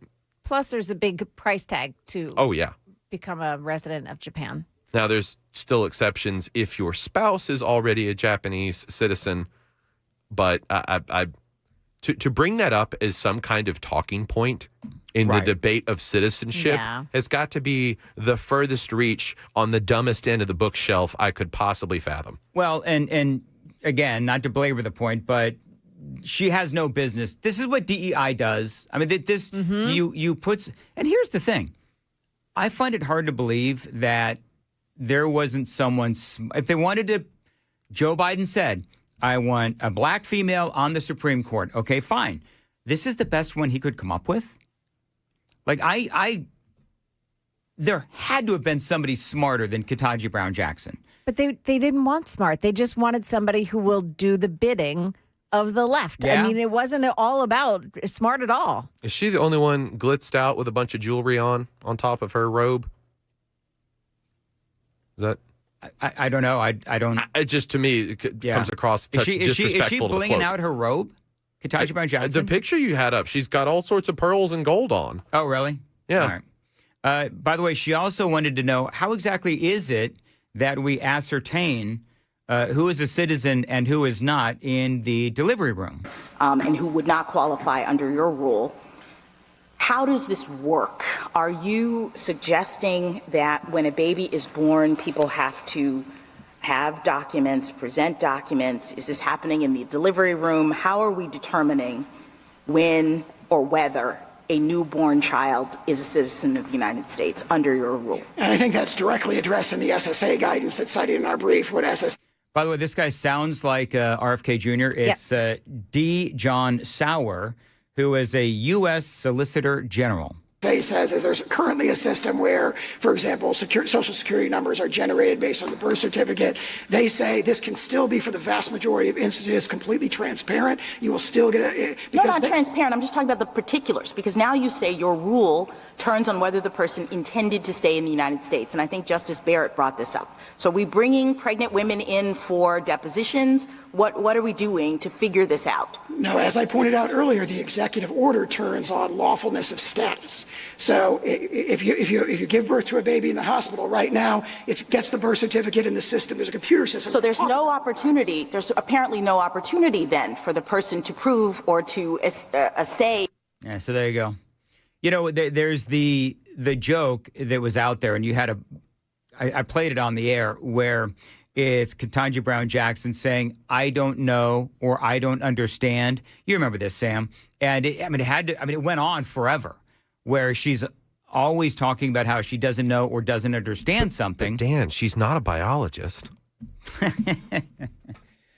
No, and I think that the frustrating part about all of this, first of all, Joan, just real quick, do you think, because I'm hearing people that are saying that it didn't really look good for our side, as far as... I think that there were questions being posed by Amy Coney Barrett, by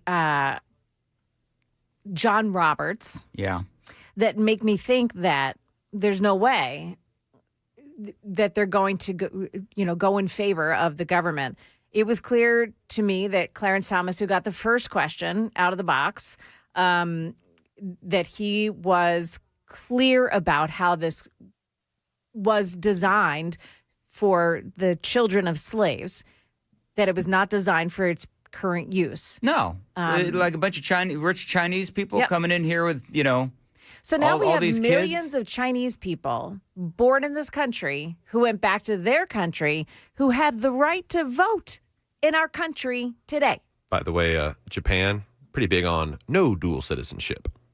So this is actually, real quick, let's do the roads and then let's check traffic. Then I've got some audio from Will Kane. And Jonathan Turley's head is about to explode on the insanity of birthright citizenship. So we've got all that and a whole lot more straight ahead on WTN.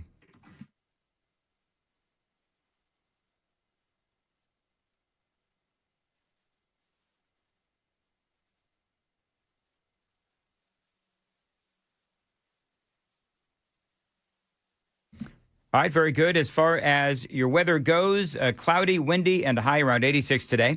Appreciate you listening to Nashville's Morning News. So we've been hearing the horror stories, and this whole birthing tourism. I've been talking about this forever. Chinese people coming in. Well, it's not only Chinese people, but they're infamous for it. They've got companies in China that will send you into America when you're 7 or 8 months pregnant and put you up in a hotel or in a home or whatever it is until you have your baby. And then pops out, and China's in it for the long game. You know what I'm talking about? So they got all these kids. They've been doing this for years. They've been doing this for. Look up, Sam. This story goes back, I think, to the 90s, 80s or 90s at least. It's been going on, and people have been talking about this. This is, by the way, Will Kane, and he's talking about how birthright citizenship is, he says, quote, a great scam. About birth tourism. It's booming. In 2023, over 300,000 babies were born to unauthorized or legal temporary immigrant mothers. Add that in total. It's 9% of the U.S. births in that given year. When we look at how that shakes out over time, a clear spike in the number of births to unauthorized immigrant mothers in the United States from 2019 to 2023. That's unprecedented. It's unforeseen. It's undeniable. But Chief Justice Roberts, unconvinced. It certainly wasn't a problem in the 19th century. No, but of course, we're in a new world now, as Justice Alito pointed out to, where 8 billion people are one plane ride away from having a child who's a U.S. citizen. Well, it's a new world. It's the same Constitution. So, I mean, this is going to be something that we're going to have to deal with. I don't believe that this is going to go Donald Trump's way. I wish that it would. The only way to change it would be, a constitutional amendment? Like an amendment to the amendment. I'm not even sure how it gets resolved. Well, I don't know either. I do have, let me get right into this. I think it'd have to be repealed and replaced.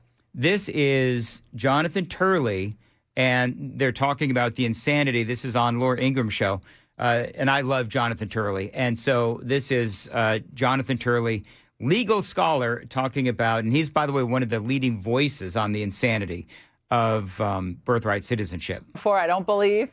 And this one was for the ages. But what do you think? He probably thought, where's the common sense here? Well, that was the second great question, whether the president could sit absolutely silently as an argument went on that he felt strongly about. So we answered that question. He was able to do that, but it must have been hard at points because I'm sure some of these questions were maddening. The fact is, the policy is maddening. It's perfectly insane. That's why very few countries accept birthright citizenship. And so the difficulty with this case is that it's hard to really justify the policy when you look at what's happening with, in China alone, hundreds of these tourism sites are sending people over for the sole purpose of having children here. Only a moronic nation would allow that type of industry. Fact check true. And and here's the thing, Joan and Sam, I love America. Don't you? The freedoms that we have and, all of the opportunity that are given to the American people. But at the same time, it's not unpatriotic to say that America is a moronic nation when you see policies like this. Yes. But I would say that we have moronic leaders. Mm. You know what I mean? Yes. So 60,000 Chinese come here annually to have their babies. 60,000 a year. That is insane. Going back to now, it's built up to that point now, but this started really being popularized early 2000s. Early 2000s. Yeah, China kind of gained some more wealthy upper class, and they started sending. Now, originally, we don't know, but originally the claim is that they want their kids to be educated here. They want their kids to have opportunities here, as we hear from everybody from every other nation in the world. If they want their kids educated here, we have visas for that. Yeah, but now that they don't have to be citizens. Now that China's really built up their world economy over the last 20 years, are there more nefarious purposes? I mean, I would say, yeah. I mean, they've certainly got that in their arsenal. And, China clearly is not going to do anything to stop the birthing tourism companies in China. They're not going to do anything to stop that. We can't even get them to stop, sending the ingredients for, drugs that kill Americans to Mexico, and then it makes its way across our southern border. China's a big part of that. Here's more from Jonathan Turley. To flourish. None of our allies do in Europe. But these justices really were grappling with over 100 years of precedent. The hilarious aspect of this, Laura, and I'm sure you felt the same way, was to hear the liberal justices who rarely allow the language of the Constitution to stand in the way of a preferred interpretation. Yeah, there is that. But they seem to be channeling Scalia today, talking about, we really have to go back to that original intent. And it's pretty clear this is the English rule. And that obviously played to the conservative justices. But, in my Supreme Court class, and we talked about this case, we presented it, I often ask my students in predicting the outcome, whether we have a default case. Sometimes you have a case where everything's in equipoise for justices. And the question is, where do they run home to? And for conservatives, they tend to run home to this place. They tend to follow the precedent. They tend not to read too much into the language. And that's benefiting the left here. Yeah. All right. Matt Walsh apparently had, according to Sam, and I have not heard this, but had a spot-on opinion in a tweet. Yeah, he tweeted this out yesterday, and it should strike a chord with everybody.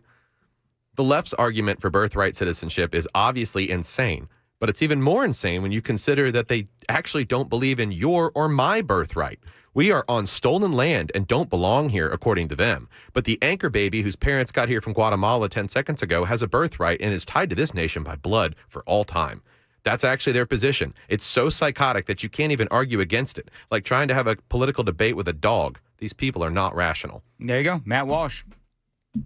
Rational, as always, Matt Walsh. It's true. They would tell Dan Mandis, they would tell Joan Jones or Sam Rutherford, oh, well, you're a white colonizer on stolen land. But the person who just got here and had a baby on taxpayer dime in the ER, no, that baby's got rights. Yeah, better and than I like yours. how the left is all of a sudden big on the Constitution and sticking to what the originalists would say, or the All right of a to the sudden. life. Yeah, the right to life, exactly. Now the baby's opinion and its rights matter because it's about citizenship, not whether or not it gets to live. So we'll find out in a few months whether or not, because that's when they come up with their decisions, right? Did they say any idea, Joan, when we're going to find out? Late June. Yeah, late perhaps June. in So. July. All right. Yep. Well, something to not look forward to. I predict that John Roberts, Amy Coney Barrett will vote with the liberals. I think that's the way that it's going to go, and I think that Trump is probably going to lose this case, sadly. 6:55, Joan's got the news coming up at 7. Joan.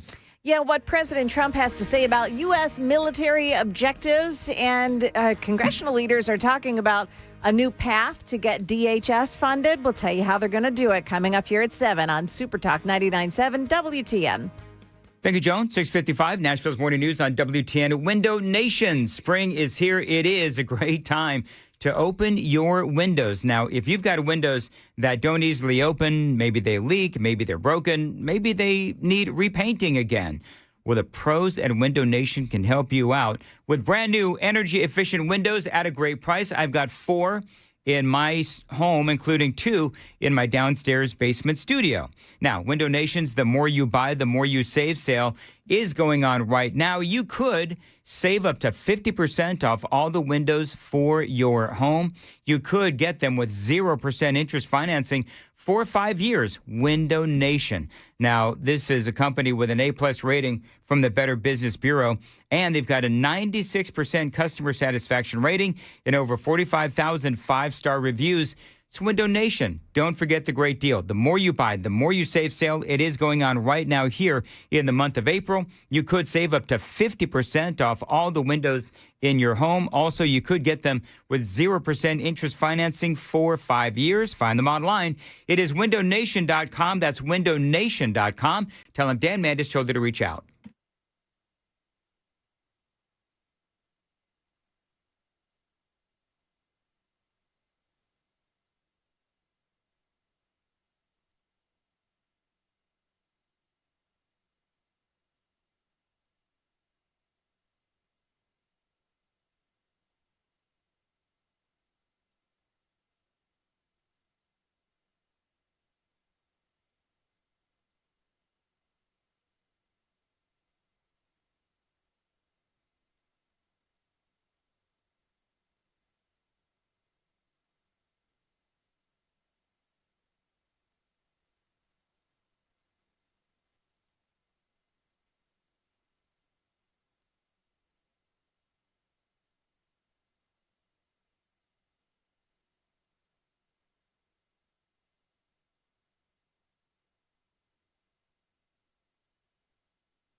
Good morning. It's now 7 o'clock, and I'm Joan Jones with your top stories. President Trump says U.S. military objectives in Iran will be completed shortly, and he's also pledging to hit Iran extremely hard in the next couple of weeks. That was part of his address to the nation last night.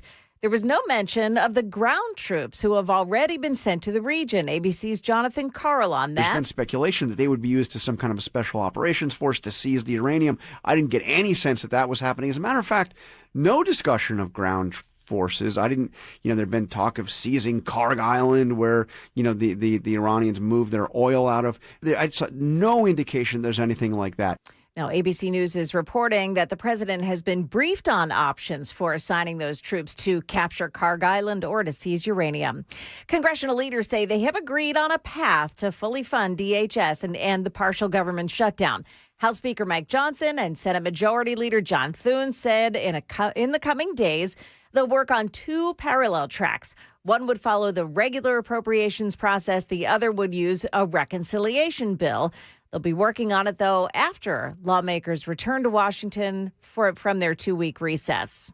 Police chased a stolen car through Mount Juliet after a traffic stop. Mount Juliet police say that they used license plate readers to track that car and then deployed spike strips at 2 locations. Eventually, the female driver went off the road and got stuck in a construction site. Officers say a gun and several drugs were found inside of the car. Police also tell us the woman is a felon wanted in Nashville and Rutherford County. They say the car was reported stolen on March 20th. Channel 4's Marius Payton there. The first part of NASA's mission back to the moon is done now. The Artemis 2 mission lifting off last night from Cape Canaveral in Florida. The crew is orbiting the Earth while doing systems and safety checks. Once everything is good, they'll head towards the moon and do a lunar flyby before slingshotting back, re-entering the Earth's atmosphere with an eventual splashdown into the ocean. Now, NASA hopes this mission will pave the way for future Artemis missions, including a permanent base on the moon and potentially, one day, humans on Mars. That's ABC's Mola Lengi reporting. Market numbers brought to you by Beacon Capital Management, online at beaconcm.com. Stock futures started to fall after the president's speech last night saying that the Iran war will continue for a few more weeks. Right now, the Dow futures are down 620 points. That's the latest news. We've got your traffic and weather ahead. I'm Joan Jones, WTN News.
There's a crash this morning in the left lane blocked off on 65 North at the South Loop just before I-40. Watch it there.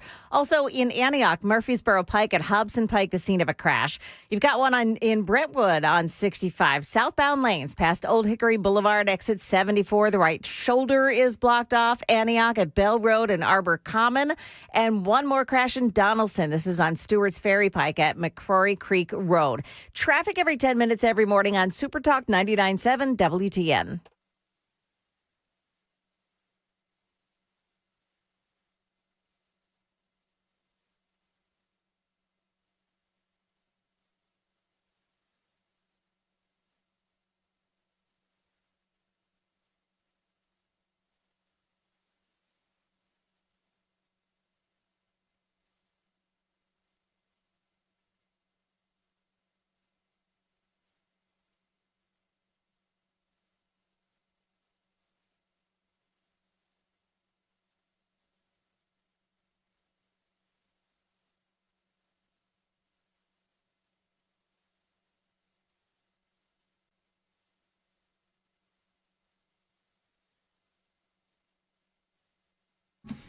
.706, Nashville's Morning News on Super Talk 99.7 WTN. Good morning to your friends and hope you are doing well. Joan, we were talking in the previous segment about what could happen if the Supreme Court does indeed decide that they are going to uphold birthright citizenship. What can the opponents do? What can those people do? People like us who believe that, we need to take a serious look at birthright citizenship. The only thing they can do, it looks like to me, is pursue a constitutional amendment. You know what that requires? I had to go back and look at this. Yeah. 2/3 of Congress and 3/4 of states. Wow. That ain't going to happen. No. That ain't going to happen. Nope. Attempted legislative redefinition, shift focus to related immigration policies, and really, some other ancillary things, but really that's it. So, and whatever the president does, the left drags it through a court, finding a judge that will rule in their favor anyway. It just... Did I read, and I probably missed this, I didn't, I read the headline, I didn't really delve into the story much, but a judge actually stopped the building of the new ballroom? Yes. So blocked it. On what justification? On what grounds? It's already halfway done. Saying that he needed congressional approval to change the White House, which no president has ever had to do. There have been many changes to the White House. Look what Obama did. Remember when Obama did all those adjustments to the White House? I don't understand. Yep. Oh my goodness gracious. It has never been required that they go to Congress to make a change to the White House. But now they're going to do it. And it's not even utilizing taxpayer funds. Right. This is all private donations. They say that's the most egregious part of this, is that big companies are the ones paying for it. So the big companies are going to be the ones that will take advantage, using the ballroom to their pleasure. So what are they going to do? Just leave a big old hole in the ground? This is so frustrating. Well, they obviously. say that that's the president's fault. He did that. Yeah, they're yes. ridiculous. Yeah, no, they'll take it further. Of course, they're going to appeal. The Trump administration will appeal this. It'll get dragged through courts again. But it's that lag of time and that big open side of the White House that makes it vulnerable to attack. Yep, there is that part of it too. The whole thing just the perpetual roadblocks that Donald Trump and by the way, now that they know how to do this, that clearly the Democrats know how to do this in dealing with Donald Trump, whether it's Marco Rubio or J.D. Vance, if they win the presidency in 2028, they're going to get the same treatment. They're going to get the same treatment because now the Democrats just, they have refined this to an art form in using leftist judges to block anything the conservatives want to do. And we better do the same thing if they end up winning the White House in 2028. Lord help us. they better be prepared. The Republicans better be prepared to do the same thing. I didn't really feel like they did enough to stop Joe Biden during Biden's 4 years. Look at all that he was able to do to destroy the country in 4 years' time. So, I mean, we'll have to see what happens with this case. But, you know, the president is going to lose valuable time in trying to get the ballroom built. And so I don't know how long it'll take. We'll have to wait and see. Is there any kind of a timeline, Joan? Has that been reported? For the ballroom? Yeah, to go through all of the legal processes that the president now has to go through. No. Is there? All right. No. What a mess. Yep. What an absolute mess. By the way, I need to say, powered this morning by Wally's Bean Machine. Upgrade your office's coffee service at wallysbeanmachine.com. And I apologize for you people that heard me slurping a few minutes ago. I actually went to go get some Wally's because I'm dragging just a little bit today. You know what? That sounds like a good idea. I'll be right back. All right. Very good, Joan. President Trump speaking of dragging, I bet you the president is a little tired as well. He had a long night last night. He gave a primetime address related to the war on Iran. We'll talk a little bit about this, including some of the things that the president said, what he didn't say, and so forth. But this is part of what he said as it relates to how long this could go. I can say tonight that we are on track to complete all of America's military objectives shortly, very shortly. We're going to hit them extremely hard over the next 2 to 3 weeks. We're going to bring them back to the Stone Ages where they belong. Many Americans have been concerned to see the recent rise in gasoline prices here at home. This short-term increase has been entirely the result of the Iranian regime launching deranged terror attacks against commercial oil tankers in neighboring countries that have nothing to do with the conflict. This is yet more proof that Iran can never be trusted with nuclear weapons, and the country has been eviscerated and essentially is really no longer a threat. They were the bully of the Middle East, but they're the bully no longer. So that is President Trump last night. You heard the headline, 2 to 3 weeks is what he is saying. Yesterday, we told you that the president had announced on Truth Social that Iran had asked for a ceasefire. So then Iran, of course, comes back, and we absolutely called this.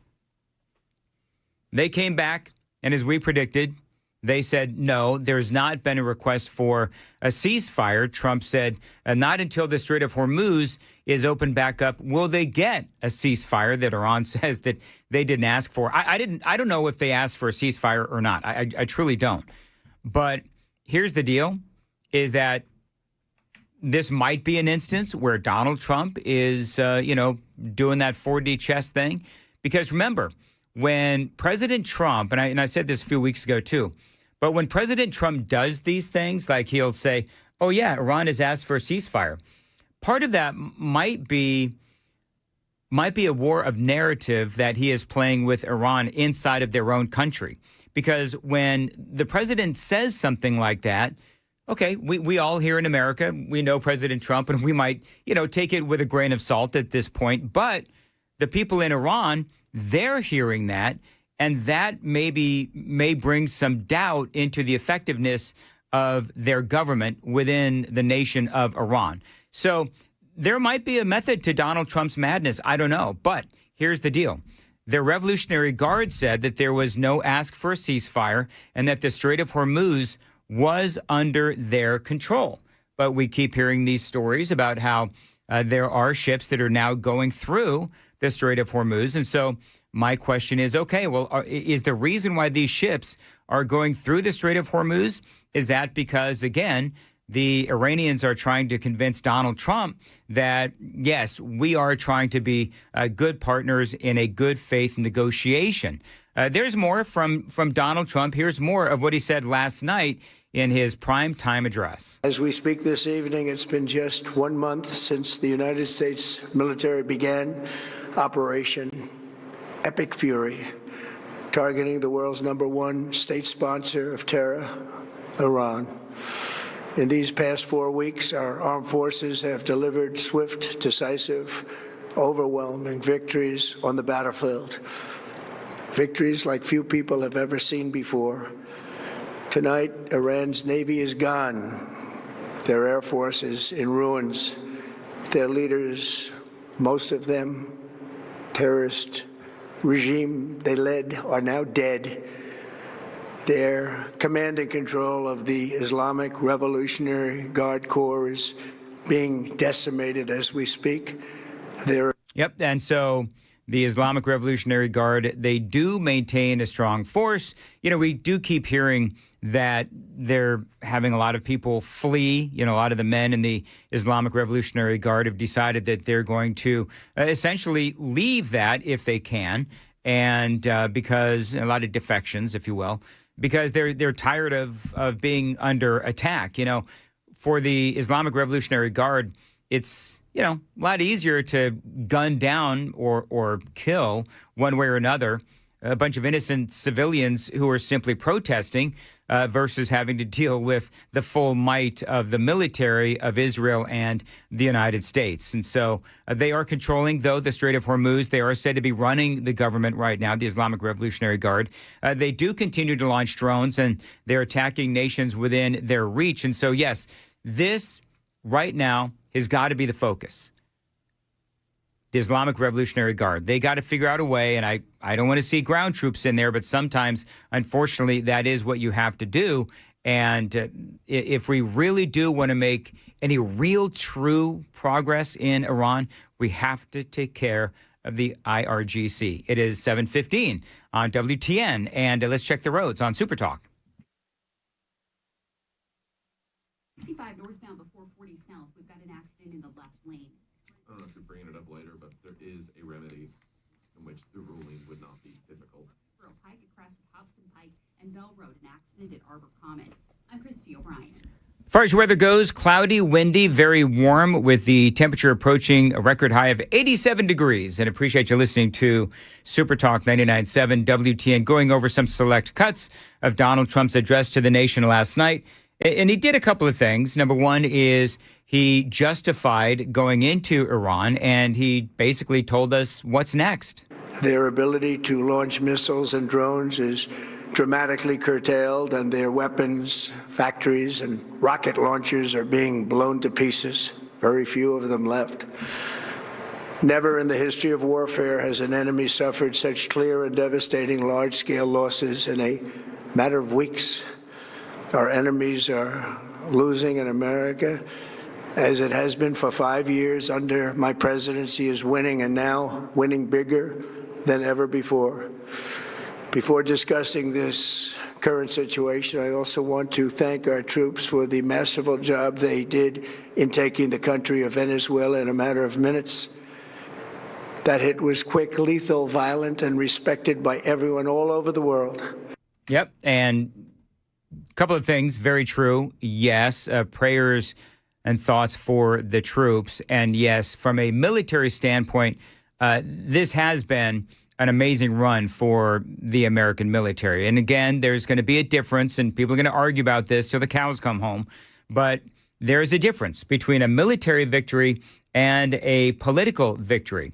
And so now the question is, how do we define exactly what a political victory would be? I spoke earlier, just a few moments ago, about how I believe that it is incredibly important to deal with the Islamic Revolutionary Guard, because whatever military is left within the Islamic Revolutionary Guard, if there is a leader that we approve of, but they don't, well, I hate to break it to you, but the Islamic Revolutionary Guard, they are in Iran, and they can take out whatever leader we deem someone that we can work with. Well, they can take that person out in a heartbeat. So that's the problem. That's the political problem that the president will continue to face. I thought that President Trump did do a good job of selling this war.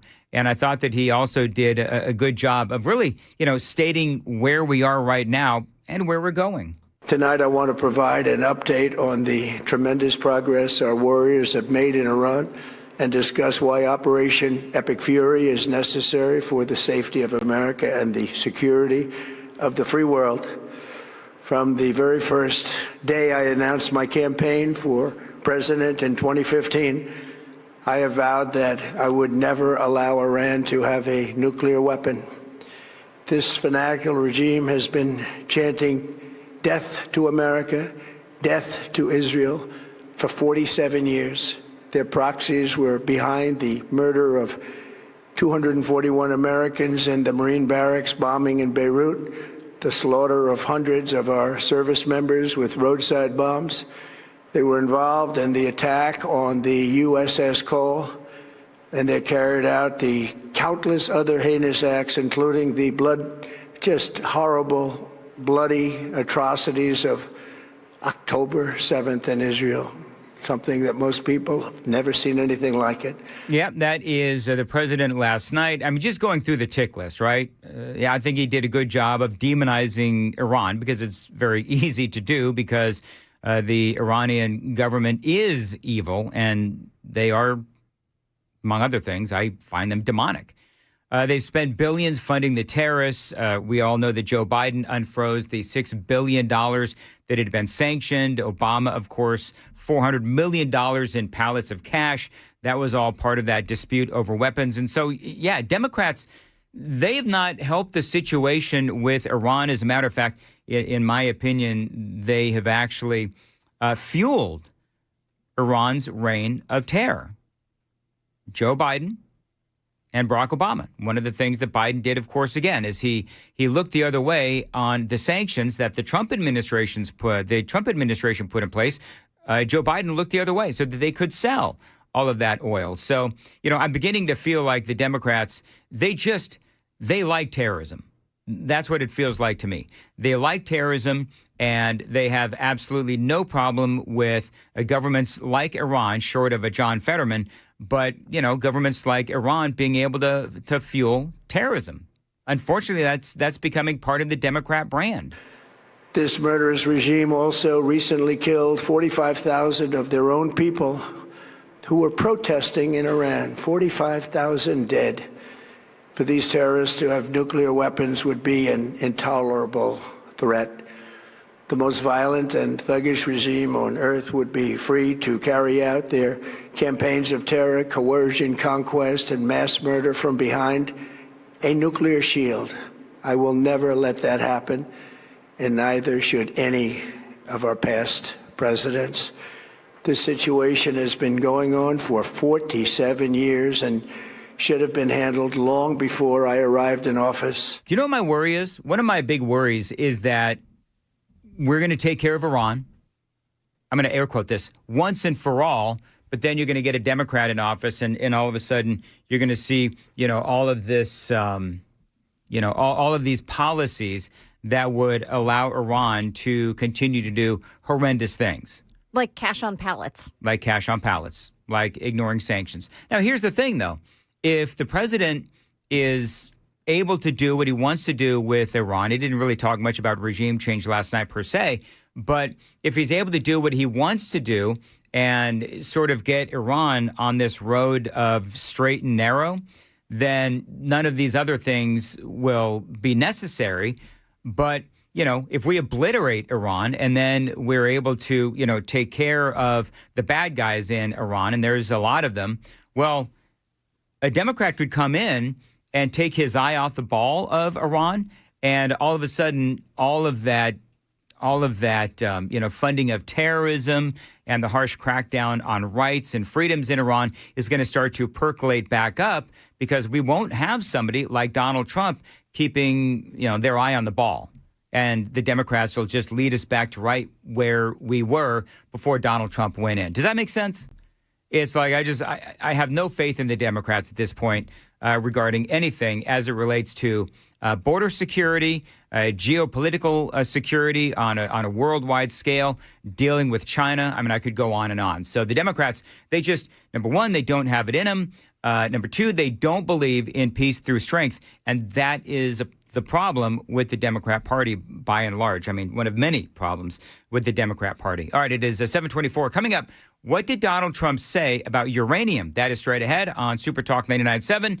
Joan's got the news coming up at 7:30. Joan. Yeah, so it doesn't look good for President Trump's birthright citizenship order. And what to do if you see a wayward waymo. We'll explain coming up here at 7:30 on Super Talk 99.7 WTN.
Good morning. It's 7:30. I'm Joan Jones with your top stories. And as he sat before them, the Supreme Court considered the arguments over President Trump's executive order limiting birthright citizenship. Trump became the first president to attend the court. Several of the justices appeared skeptical of the arguments from the administration, led by Solicitor General John Sauer. For over a century, courts and the government have interpreted, all persons born here and subject to the jurisdiction thereof to apply to anybody born here. If you're born on U.S. soil, if you're a U.S. citizen. But Trump, on day one of his second term, released an executive order which redefined really what subject to the jurisdiction means. ABC's Devin Dwyer. There, Sauer argued that at least 500 companies are operating in China, a cottage industry designed to help pregnant women deliver their babies in the U.S. and then return to China. Driverless Waymo cars have been spotted all over Nashville, but they've also been spotted doing things they shouldn't be doing, like stopping in the middle of an intersection and entering a construction zone. News 2's Caitlin Quisenberry says there's a new way to track those kinds of issues. Since March, when Waymo vehicles became fully autonomous in Nashville, 911 has handled at least 30 incidents involving the self-driving cars. To track issues, the city added a dedicated autonomous vehicles portal to Hub Nashville. What's different about it is typically when you report something to Hub Nashville, there's some sort of response. Right now, this is being used within Hub Nashville for gathering information and data. Now, to report a Waymo gone wrong, you go to Hub Nashville or you can call 311. Now, emergency responders say 911 should only be used for real emergencies. That is the latest news, traffic, and weather next. I'm Joan Jones, WTN News. Thank you, Joan. 732, Super Talk 99.7, the Wellness Institute of Nashville. Listen, my buddy Dr. Kevin Mitchell, he fixed me right up years ago. He can do the same thing for you if you're suffering from back or neck pain, sciatica, slipped or bulging spinal discs, herniated discs, spinal stenosis, numbness or weakness in the arms and legs, fingers or toes. Well, he can alleviate that pain with non-surgical spinal decompression. As I said, when I got here 12 plus years ago, I had that chronic back and neck pain. I went to go see Dr. Kevin Mitchell at the Wellness Institute of Nashville. I went through some of that non-surgical spinal decompression, and it helped me big time. So give him a call, 615-246-5009. He's got a special going on right now, 47% off non-surgical spinal decompression. 47% off non-surgical spinal decompression. That is going on right now for listeners to WTN. Call them. They'll help you. 615-246-5009. 615-246-5009. They've got all kinds of other pieces of technology to help you. They've got robotic lasers, anti-gravity machines, cryo machines, stem cell stimulation machines, all at the Wellness Institute of Nashville. The website, painisbad.com. That is painisbad.com. And this is why Dr. Mitchell is my doctor, and he should be yours as well. Painisbad.com.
All right, we've got a crash on 40 westbound in Hermitage this morning. Careful in that area. You also have problems on 24 westbound in Laverne. That's a crash on the left shoulder at Old Hickory Boulevard and some slow traffic around at 65 South in Brentwood. A crash just past Old Hickory Boulevard South. You've also got a crash in Donaldson on Stewart's Ferry Pike at McCrory Creek Road. And in Antioch, 2 accidents this morning, one at Murfreesboro Pike and Hobson Pike. The other is at Bell Road and Arbor Common. Traffic every 10 minutes every morning on Super Talk 99.7 WTN.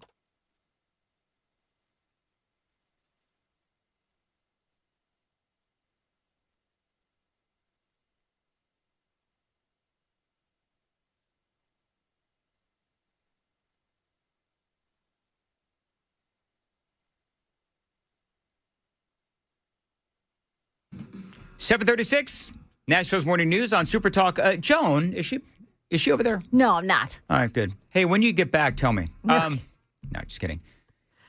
I just realized the president didn't say anything about NATO last night. He did not. He was supposed to, remember, he was supposed to come out and he was going to, obliterate Shake Iran. a fist. And he was going to go after NATO. And nothing. No. Nothing on NATO. Okay. Very good. But, yesterday he was saying, called them a paper tiger. He sure did. He called them a paper tiger. He was angry because, we have all of these NATO countries that are not helping.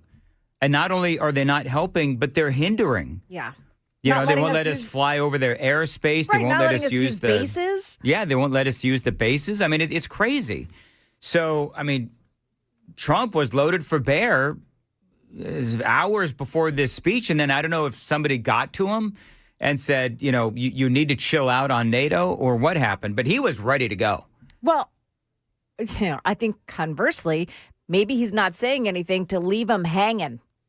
That's a great point, Joan. Because, he is the, I don't know, there is truth to the whole, Donald Trump plays, four-way chess or whatever it is. I know people hate that phrase, but too bad. That's what he's doing, and he's done it all his life. I will say this about that. There are times when Donald Trump is playing four-way chess. There's other times when he just says stupid stuff. Yeah. You know what I mean? Yes. So 2 things can be true. Yeah. And then when I say Donald Trump has a tendency at times to say stupid stuff, people get mad at me and they say, oh, no, he's playing four-way chess. It's like, no, he's not. He's just saying something stupid. Whatever. I really don't know what he said at the end of that sentence. I don't think he knows what he said either. So, and by the way, if you want to talk about saying stupid stuff, let's talk about Joe Biden all day long. Don't even get me started on that. Anyway, whatever. So last night, the president did talk about uranium. Now, we've been going through the whole process of uranium enrichment and so on and so forth. And the president has been giving some conflicting messages about uranium in Iran. Now, if you've been listening to me, you know that uranium, you need it enriched to about 90% to manufacture a nuclear weapon. The Iranians have managed to enrich it to about 60%, which is incredibly alarming because it is a very quick jump to 90%. And so in the past, the president has said that either we need to be able to control the uranium, abscond with the uranium, maybe a third party needs to hold the uranium for Iran. This is what he said specifically last night about the uranium that Iran holds. This is audio only, by the way, audio only. The nuclear sites that we obliterated with the B-2 bombers have been hit so hard that it would take months to get near the nuclear dust, and we have it under intense satellite surveillance and control. If we see them make a move, even a move for it, we'll hit them with missiles very hard again. We have all the cards. They have none. So that is Donald Trump basically talking about the uranium, nuclear dust, and so forth. And I think, some people are talking about what Donald Trump, we just were actually, Joan, what was not said during Donald Trump's speech. I think he's probably holding some things closer to the vest. I think that when he didn't mention anything about ground troops going into Iran. I actually like that he's not giving the entire military playbook. Let's be honest. a lot of us criticized Joe Biden when he gave a very specific timeline as far as getting out of Afghanistan, for example. And so I think the president, he is certainly known to have some surprises up his sleeve, and this may be one of those moments. We'll have to wait and ultimately see what happens. You said the markets, Joan, where are the... You know, it's funny, Joan. Morning? I think I asked you this question the same exact moment yesterday. Maybe. Where are the markets right now, the futures? Not looking good. So the Dow futures are down 646 right now.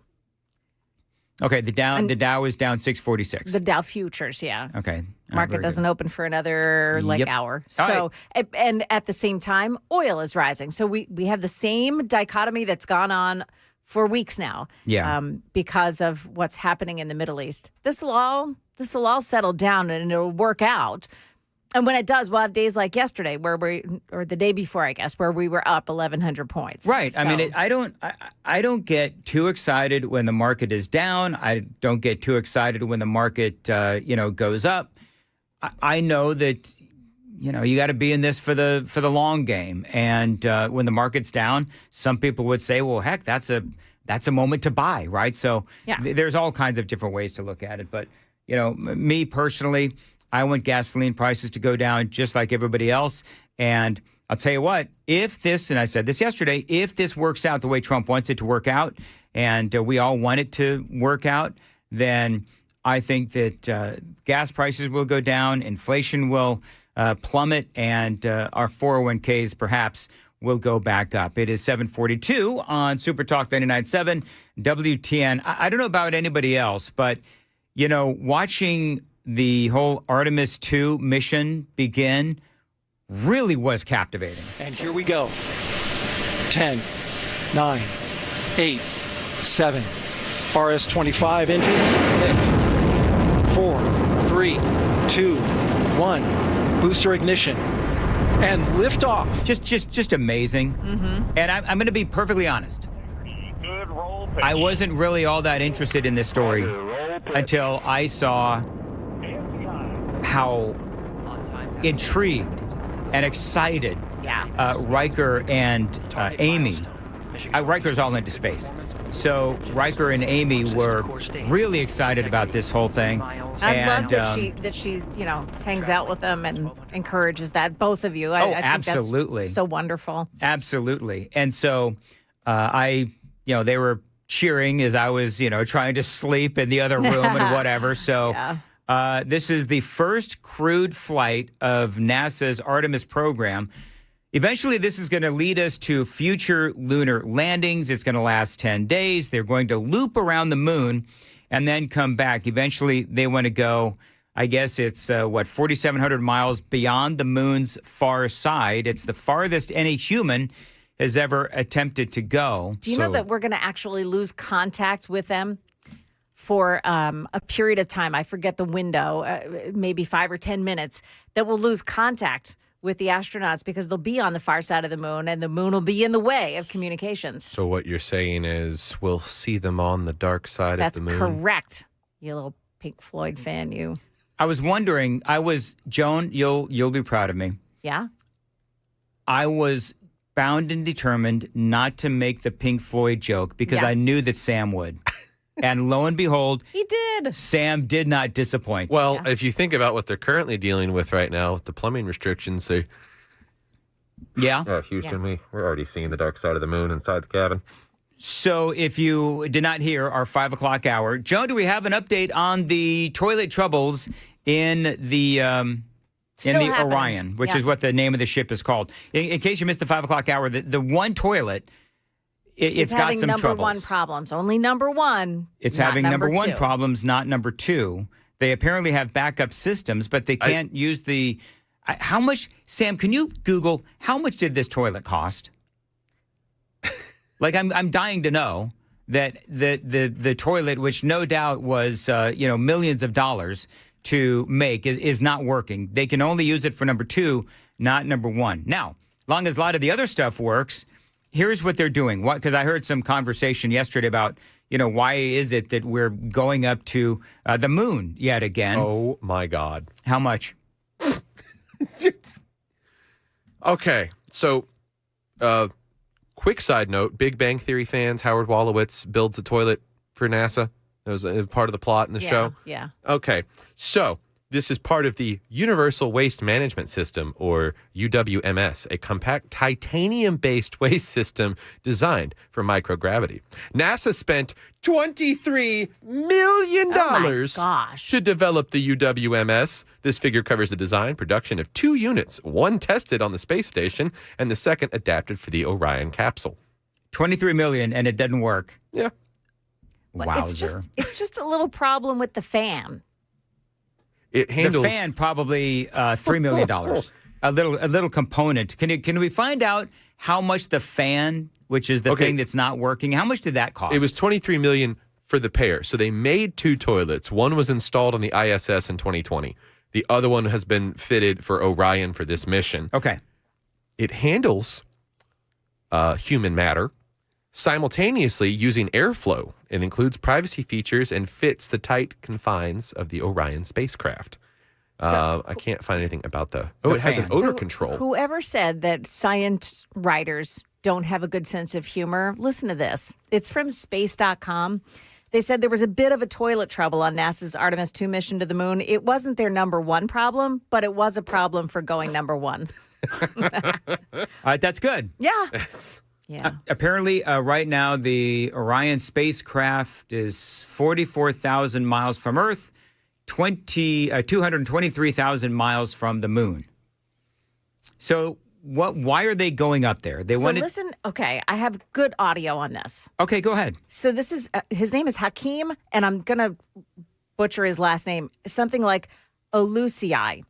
He's an astrophysicist, and he spoke to ABC News about the mission of going to the moon. Okay. Ultimately, we want to get up to a cadence where we can redo it over and over again. We want to have a permanent presence on the moon. At first, we were just illustrating we can do it. Now we're setting up infrastructure, and we're going to take advantage of it and drive economy. And drive economy.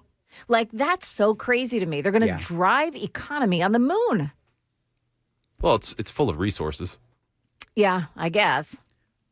Let me see. Let me find, since we're talking about this, let's see. Elon Musk. You know, Elon Musk previously was not about this trip. He was not into the Artemis 2 mission. He was actually on record as saying this is a dumb idea.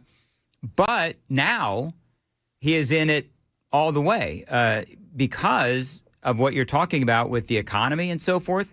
He wants to be on the moon within the next 10 years, an actual self-growing city on the moon within the next 10 years.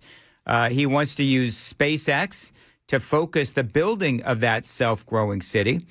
Other thing he wants to do, and this ties into what you guys are talking about, he wants to build what they call space clouds that will utilize space-based solar power to fuel AI generation, storage, and transmission. Oh. This is from the Daily Mail. So the cloud becomes an actual cloud? Yeah. So Kamala Harris was right about the cloud? Years later. Do you remember when she said that? It goes into the cloud? Yes. Okay. Kamala Harris was before her time, apparently. Apparently. They say, this is from the Daily Mail. Thanks to his successful Falcon 9 reusable rocket program, Elon Musk remains ahead of the Chinese, which have yet to develop a rocket capable of the repeat launches required to reliably and affordably offshore AI infrastructure into orbit. So this isn't some, silly ego trip for Donald Trump, which believe it or not, some people on the left are saying. I know. This is about something much bigger. And by the way, this is also a space race because China, they have been trying to do something on the moon. And their goal was 2030. Our goal is 2028. We want to be on the moon by 2028. Because remember, what we're doing right now, we're like flying around the moon, and we're seeing how our equipment and our humans react to being, I guess, that close to the moon, and how our equipment reacts as well, and how it works being that close to the moon. And so we're sort of testing things right now.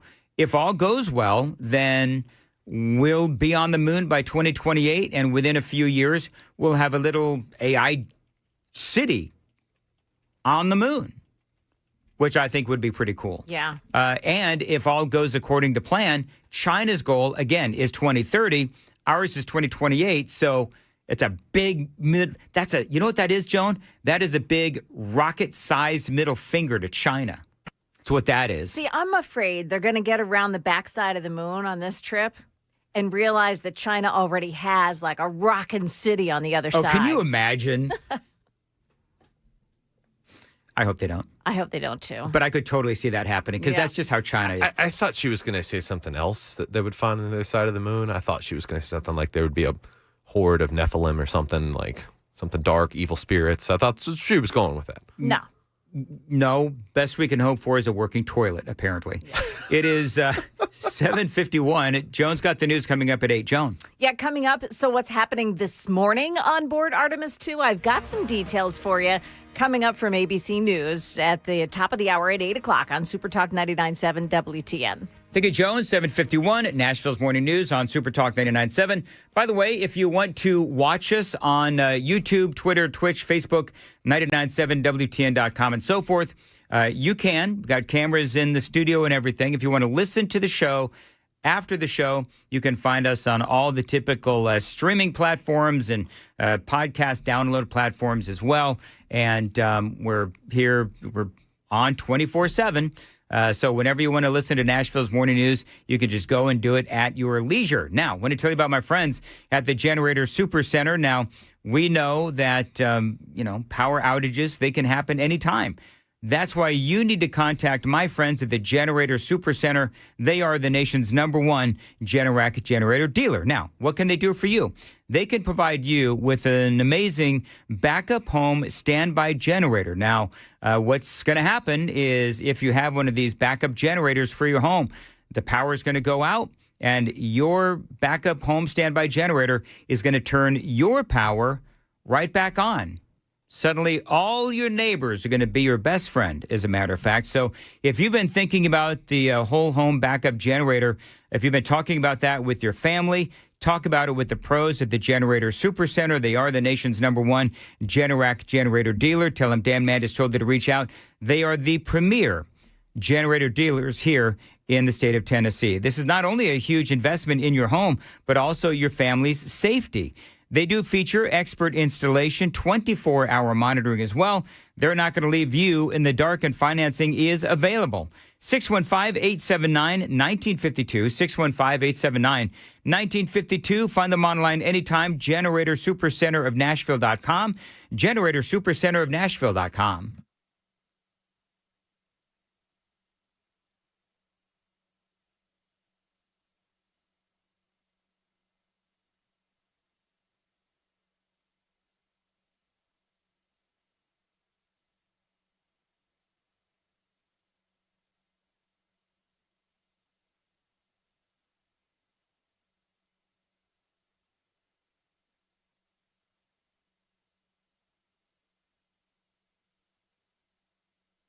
$7.54, the Glock store. Now, listen, this is my two-way store. It should be your two-way store as well. I've been a loyal member of Glock store's fan base for a long time now. This is where I bought my first gun. It's where I buy my ammunition.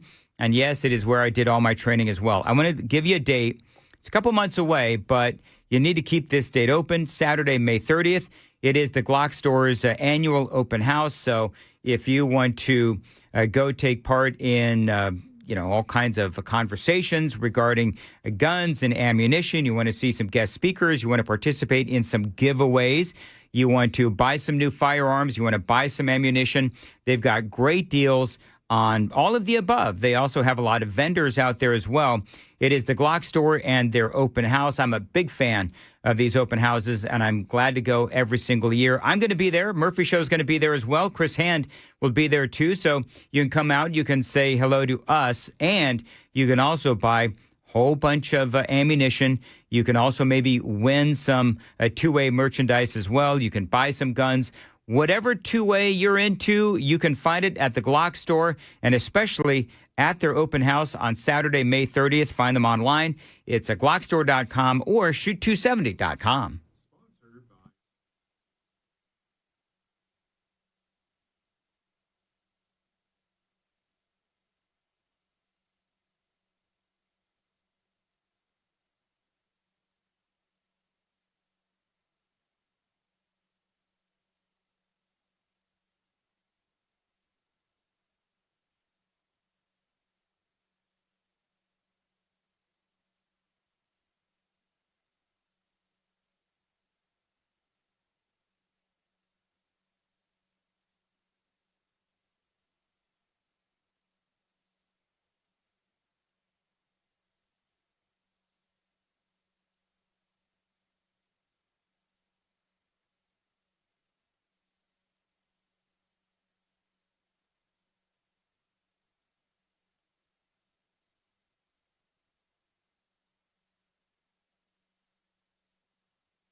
I think, Joan, Sam, I think we need to do a Daily Dan poll on whether or not people are happy that we're going to the moon. Because clearly, I just popped into the super text line and got a lot of cynics out there that are saying, why in the world are we going to the moon? Oh, goodness. That's why there's now a Space Force, because that is the next frontier. It is the next frontier. The next frontier. 2805. It's almost like we've already done that, Dan. There's like 5 well Dans on the super text line in the last 10 minutes. It's like, what? It's like, what did I do? I'm just reporting it. I think it's very cool. Well, and it is kind of interesting that they're up there. Joan, is the toilet fixed or? It is not. Not that I know of. Oh, by the way, somebody sent me, oh man, they're coming in so fast and furious. But somebody sent me their book report project from like high school in 1983. Apparently they've had toilet troubles before.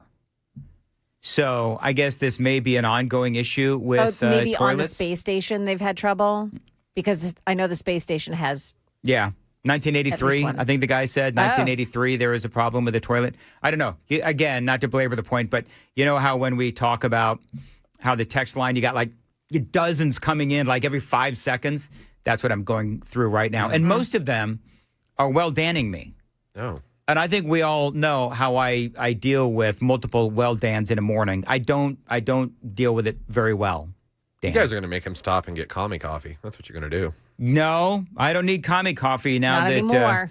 Now that we have Wally's Bean Machine. That's right. Upgrade your office's coffee service at wallysbeanmachine.com. I bet the astronauts wish they had a Wally's. Well, maybe they don't, considering coffee. Now with those toilet troubles. Yes. You know? So, one small cup of coffee for man, one full bladder on the flight home. Courtesy of Wally's Bean Machine. So let's go ahead and let's do a Daily Dan poll. Do you agree with, us going up to the moon? I have a feeling I know what people are going to say.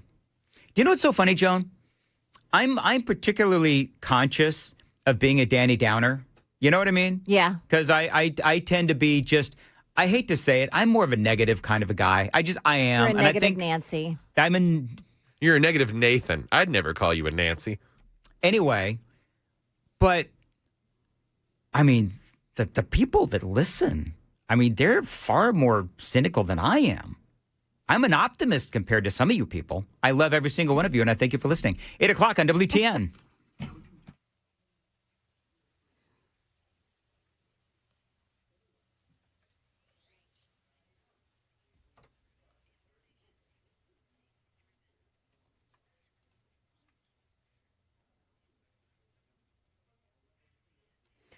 Good morning, now 8 o'clock. I'm Joan Jones with your top stories. The search is on for the gunman who shot and killed a man at Timberlake Apartments in Antioch overnight. Officers say that they got that call around 12:30 overnight to Harper Ridge Place here in Antioch.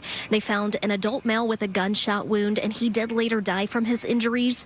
Now, investigators say that this may have started as some kind of argument, but police are not yet releasing any information about the suspect. News 2's Maggie Weaver reporting that suspect is still apparently on the loose, and they're saying that the Timberlake Apartments is still cordoned off with some police presence on the scene.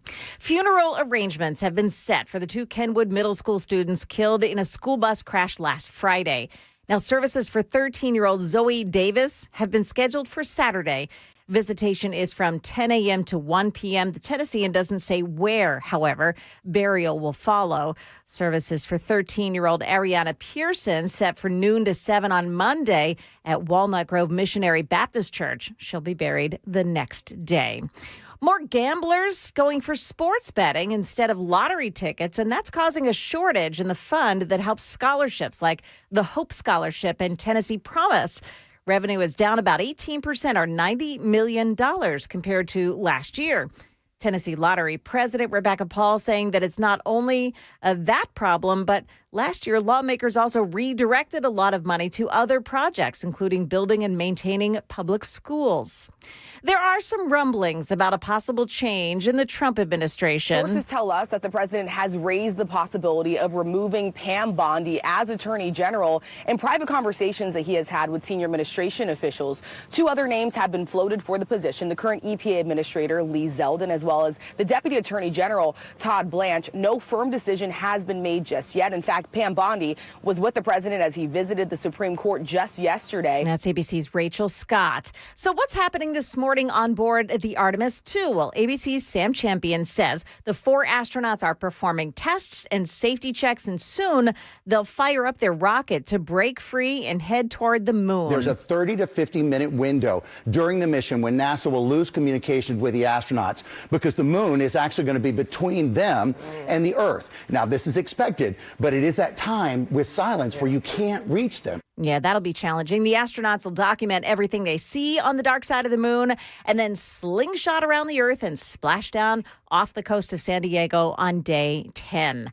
Market numbers brought to you by Beacon Capital Management, online at beaconcm.com. There is a sell-off in the futures market this morning. The Dow futures are down 610 points. That is the latest news, traffic, and weather. Next, I'm Joan Jones, WTN News.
Quite a few things going on now. 24 westbound in Laverne, you've got a crash. It's on the shoulder at Old Hickory Boulevard South.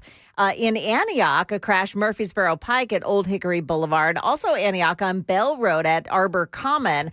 Goodlettsville, Vietnam Veterans Boulevard westbound at I-65, a crash, and it's pretty jammed up around that area. Percy Warner, Highway 100 at Vos Gap Road. Also this morning out at the airport, Murfreesboro Pike and Dell Parkway, a crash. And one more, Stewart's Ferry Pike at McCrory Creek Road. Ooh, and also in Belmont, I want to tell you that there's a crash at I-440 eastbound lanes this morning. And that's just disappeared from the screen, so it must not be all that important. Traffic every 10 minutes every morning on Super Talk 99.7 WTN.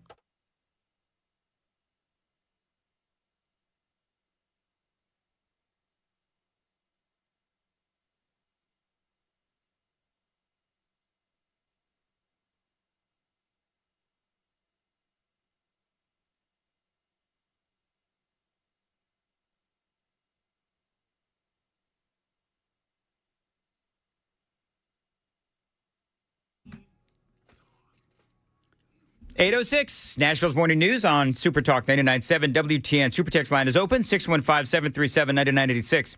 615-737-WWTN. Want to focus from what is going on nationally and up in space to something going on right here in Tennessee. Joining us right here in studio is Johnny Garrett. He is state representative for the 45th District, the Tennessee House, part of Sumner County. And you are running to replace John Rose in the House of Representatives. So welcome to Nashville's Morning News. You announced back in, I guess, July. That's right. And That's right. how is how's the race going? How's your campaign? We think it's going absolutely great. I'm learning more about the 6th District every single day, meeting new people every single day. They are excited about the America First agenda. For really? Because you haven't come to my house. That's right. Well, I live in the 6th District. I'm going to knock on your door today. You're going to get a visit from me really? Today, not just in studio, but at your house. That's right. You'll see the sign that says "Protected by Smith & Wesson" That's on right. mine. Totally kidding. You're well, welcome good. I'm glad anytime. you're exercising your Second Amendment right, sir. Absolutely, that's fantastic. And I know that's a big part of what you stand for. So you have been in the House of Representatives, the state legislature, since 2018. That's right. I was elected in 2018. We started in 2019. Okay, so let's talk a little bit about, because you want to replace John Rose, and so I want to kind of go through what you've done in the state legislature. So let's talk about what are the bills that you have been most proud of, that you've been involved in the passing of? Well, right now we are concentrating on basically the Tennessee First legislation, right, with making sure our illegals don't need to be in the state. You want to demagnify. Right? That's right. We don't want to make it an attraction, right? We want to do what President Trump's doing on the federal level to make sure we keep our borders closed, we keep our people safe. But we had 4 years of an open border policy with President Biden, who I believe still believes he was probably president of Delaware rather than president of our country, right? And now we've got so many folks in the state that aren't supposed to be here. We are doing just that here in the state, what President Trump wants to do on the federal level to make sure those folks shouldn't be here. We shouldn't attract those folks to be here. They shouldn't have public benefits. They shouldn't take Tennessee dollars. So we have several pieces of legislation that's traveling through the system to make sure that Tennesseans receive Tennessee's money. Right? Have you been part of that process? Have you been one of the leaders in that movement? Absolutely. A couple of years ago, we appointed an immigration czar to be able to help with President Trump's immigration policies because we knew this was coming. Right? We've been intimately involved in making sure we can implement President Trump's policies. I mean, that's one of the reasons why I'm running for Congress. We've been doing things right here in the state, doing great things right here in the state. We need to take a little Tennessee to D.C. to help President Trump pass his America First agenda because it is working here. It's working in Tennessee. It's working on the state level. We need to do what we do in Tennessee on the federal level. Is there a part of you that I believe that we have, putting aside the two Justins and Gloria Johnson and those knuckleheads, but I believe that in the state of Tennessee, we have a really good state legislature.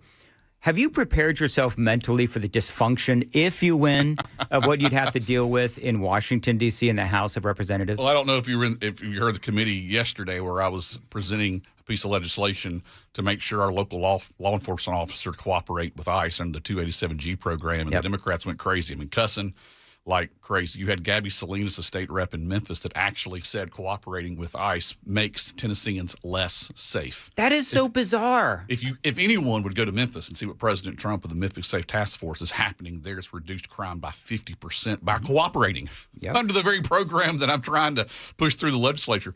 Look what's happening in Memphis, how people feel more safe. Crime's been reduced by 50% down there. For a representative that represents Memphis that says cooperation with our federal law enforcement doesn't work, makes people less safe. This is not Minneapolis. We don't need the Omar Ilmar folks that are in D.C. that just want lawlessness, that want people here that hates America. We don't need that here. Well, we don't, but it is so frustrating when, you sit in my position and I'm looking at all of this stuff and I'm watching and listening to the nonsensical things that some of these Democrats say, like a Gabby Salinas. And so you're going to have that 50-fold in the House of Representatives if you win. And I think that I love the idea of bringing a little bit of Tennessee to D.C. But I got to ask the question, though, you got a pretty good life here. I mean, you're an attorney. You live in the state of Tennessee. You still would if you go to D.C. But, why do you want to do this? Why do you want to insert this insanity? Have you spoken to, I don't know, maybe Scott Desjardins or Andy Ogles or people that have been doing this for a time? And, they may tell you, are you sure you really want to do this? Well, I could tell you why I am doing this is I want to go to D.C. to help President Trump pass the America First agenda, because that's why I'm running. For the past 7 years in the State House, even the past decade since the Republicans have controlled the legislature, look at what Tennessee is. We're the lowest taxed state almost in the country, with low regulations. I like high freedoms and low taxes right here in the state of Tennessee. If we could take a little bit of that, really if we take a lot of that from Tennessee and superimpose it in D.C., that's what President Trump needs. He needs fighters just like me that I've been doing right here in the state to make sure we can put not just a little, Dan, but I hope a lot of Tennessee in D.C. There's nobody else in this race that's going to do this like we have, because I've been doing it right here in the State House, and I'm excited to be able to do that in D.C. should the good people of the 6th District decide to elect me as their congressman. You're 7 generations in Tennessee. That's right. Tennessee, born and bred. You went to the University of Tennessee, Nashville School of Law as well. What kind of law do you specialize in? Mainly litigation. I do some probate and estate planning and a lot of business work. But I've learned how to litigate early in my career, and I've been doing that ever since. But so you were majority whip in the House for a few years. And what I like to do when people come in and they want to, they're running for Congress and so forth, is I just kind of like to go through, your experiences. And I don't consider it a job interview, but that's kind of how I look at it. That's right. Yeah, that's right. One of the things that I'm fascinated about is I used to be a big House of Cards fan. Really? Yeah. So when I saw that you were the majority whip in the House here in Tennessee for a few years, that's a major leadership role in the state of Tennessee or any state. Talk about what that role actually is and how that experience would prepare you for Congress. Sure. Well, first off, I became the majority whip my freshman year, which is a little bit unusual to come in that Your position. freshman year? My very first year, that's right. Talk about frying pan into the fire. Holy right. mackerel. That's right, drinking from a fire hose. And I think my colleagues had confidence in my abilities to make relationship with them, to trust what I can get accomplished in that position. And I think that's going to overwhelmingly help me in D.C. to understand and gain people's trust in relationships in D.C. So when we want to push something on the federal level, we can get it done because of my experience that I've had in the state of Tennessee. People can look to see what we've accomplished here in the state and say, if we could just do a little bit of that in D.C., because it's working, what President Trump has been able to accomplish in his short year and a half since he's been reelected as president for his second term has been second to none. If he could have just a little of what we accomplished here in the state, what I've accomplished as a state rep to become the majority whip, what we could accomplish in D.C. is boundless. And that's what fires me up every single day about the possibility of becoming the 6th District Congressman for Tennessee. 8:15, more with Johnny Garrett coming up next. Time to check the roads on WTN.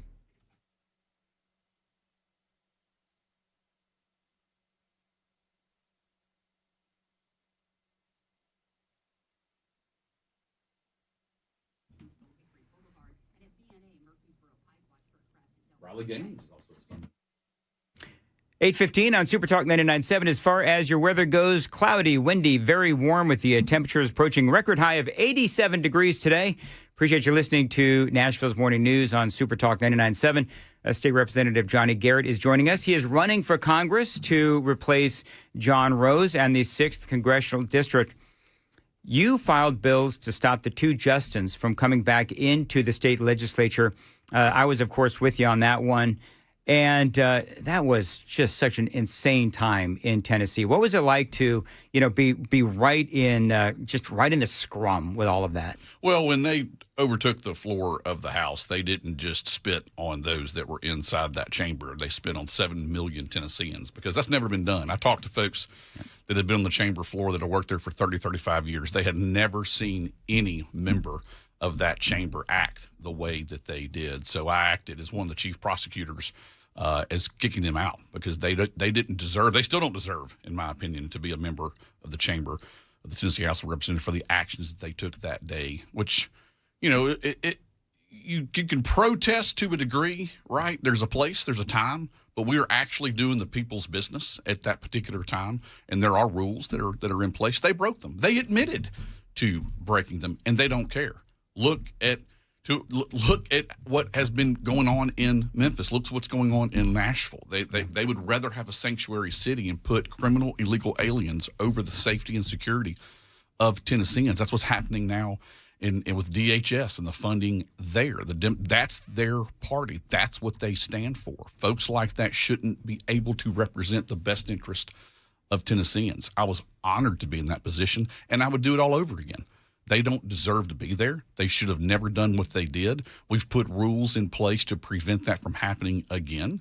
But that was a travesty. That was a black eye on Tennesseans, because they spit in the face of every single Tennessean when they overtook the floor of the House of Representatives. I've never seen anything like it, and I wouldn't stand for it here, and I'm not going to stand for it in Congress. Congressman Andy Ogles has talked about bringing ICE to Nashville, and of course we all know what we were able to do. We talked a little bit about the success in Memphis earlier. What do you think about that? Ogles says, and it depends on what statistics you look at, but he does say that Nashville is more dangerous from a crime statistic standpoint than Chicago.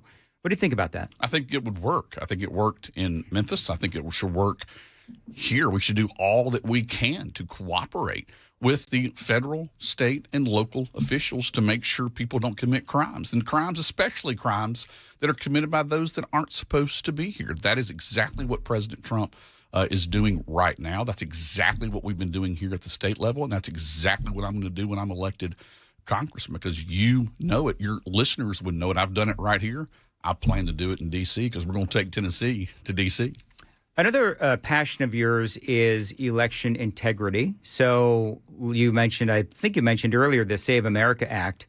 I think that is critical. We could talk about, eliminating the filibuster and all of those things. But, just you give me... You said two great things right there, Dan. Yeah. Eliminating the filibuster and the SAVE Act. Yeah. Well, talk about the Save America Act. How worried are you about election integrity coming up in the midterm elections and certainly the presidential election in 2028? Well, in Tennessee, we have a secure election process here, right? But it's states like Pennsylvania, Michigan, and New York that do not, because the Democrats can't win without cheating. Well, you know what I've always said. I don't know if you listen to me, but one of the things that I've always said is the Democrats like to say, and the media will do it too. They'll say, "Oh, there's no such thing as widespread election fraud." Well, you don't need widespread. You need a few counties in a few battleground states. That's what you need to be able to take elections, cheat to win elections. That's right.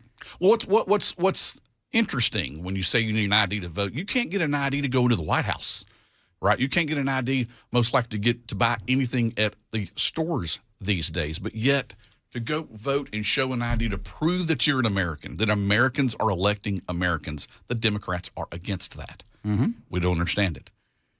That's why the SAVE Act is so important. Well, the problem we have, and the problems that I have with Democrats, are that a lot of their thinking is just backwards, and it's irrational. I mean, you were talking about, was it Salinas, you said? That she's a Memphis state representative. That said cooperating with ICE does not make Tennesseans safer. It's nonsensical. Like you can't even argue with somebody like that or that kind of rationale, because it just doesn't even make any sense. So I guess part of what binds Republicans together, regardless of the different shades of red, is that the other side is just crazy. Like they don't make any sense. And so, I think obviously, and I'm not telling you anything that you don't already know, but I mean, I think that whoever wins the primary for the 6th is going to win the 6th.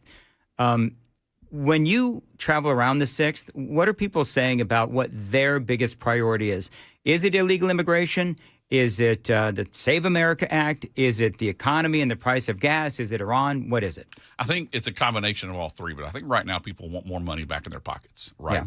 And seeing what President Trump has done with the Working Families Tax Cut Act, right? The big beautiful bill. You're seeing no tax on overtime. Right now, your refunds are 15, 20% more than they were last year. That's a direct result of President Trump's legislation. Now, we need more of it. That's why President Trump needs strong conservatives to make sure that we finish the America First agenda. It's my belief, Dan, that he's just getting started, right? That he's not done with what President Trump's going to be able to accomplish. Just like we're not done here. Over my time in the legislature, we've cut Tennesseans' taxes over $4 billion, right? I'm ready to go to Congress to help President Trump finish the America First agenda. And how do you know that, Dan? Is because I've been doing it here in the state for the past 7 years. Republicans have been doing it for the past decade. President Trump needs more Tennessee in D.C. As an attorney, you must have just cringeworthy hearing Ketanji Brown Jackson and the things that she had to say as the Supreme Court was talking about birthright citizenship yesterday. That's right. The one that can't define a woman. The one that can't define a woman. The least qualified Supreme Exactly. Court justice, I believe, in the history of our country, who can't define a woman, now doesn't realize that since China is actually bringing people here, bringing mothers here to have babies here to get birthright citizenship, then go back, right? I don't believe our founders ever intended for the subject, the jurisdiction thereof, that's a part of that Supreme Court's case, that was going to happen, that's what they meant for folks to get U.S. citizenship here in the country by people coming here intentionally to do us harm. There's no way that's what that phrase means. Clearly I'm a talk show host and not a lawyer. And is there, we're bouncing this around earlier, is there any other way to tackle that issue that you know of regarding birthright citizenship? I mean, like, is there another law that we can pass, or is there just another angle that we can go? Well, certainly Congress could pass a law. Congress could amend the Constitution. But I think President Trump so far has been the only president with a backbone to tackle this straight up with his executive order. He did that day one of his second term in this presidency, and that's why we're having this conversation today. That's why he needs more fighters, warriors, just like him, conservatives, to make sure we can push these type of topics that are important, that people want to know. What does birthright citizenship mean? What's happening? People that want to kill Americans are taking advantage of that. President Trump's not going to have it. Yeah. And that's exactly what we're doing. But ultimately, it'd be amending the Constitution. But that's the difficult road to go down, as you well know and your listeners well know. But President Trump's going to get it done. I've got full faith that he will. We talked about that earlier. Okay, you've invoked the name of President Trump a number of different times. How important is a endorsement from the president? Oh, the endorsement for the president would be great. And it's not just because he's the president, right? It's because what he is doing, the evidence for the past year and a half of what he's done for America, compared to what we saw for 4 years. We had a president that didn't know he was president of Delaware, for his love of country. He didn't have to do this. Right. He's a successful businessman. He didn't have to subject himself to what he's doing, and look at the accomplishments that he's made. His agenda, the America First agenda, is good for America, and it's good for Tennesseans. He just needs strong conservatives that has done it here in the state that can help him do it in D.C. So obviously you would like an endorsement from President Trump. Absolutely. Yeah. I'd be interested to know, I should ask Matt Van Epps, who, of course, as you know, he got the endorsement from the president. The behind-the-scenes wranglings of how that works would be fascinating. So will you keep me updated? I can keep you updated for sure. All right. Johnny Garrett, thank you very much for joining us, a state rep for the 45th District here in the Tennessee State House, part of Sumner County, running to replace John Rose in the House of Representatives in the 6th, and we'll have you back on again soon. Well, thank you very much. Let's make sure we don't put more D.C. in D.C. Let's put a little Tennessee in D.C. Dan, thanks for having me. All right, 8:25. Joan, what's coming up in the news? Yeah, we'll tell you which country has found favor with Iran now that its ships are able to pass through the strait. Also, one of the big box stores is raising its membership fees. We've got those stories at 8:30 on Super Talk 99.7 WTN.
827 Super Talk 99.7 WTN. Want to tell you about my friends at DT McCall's and a great opportunity just for you. It's that time of year, lawn mowing season. DT McCall's, they are here to make it easy with great prices on the best in mowers.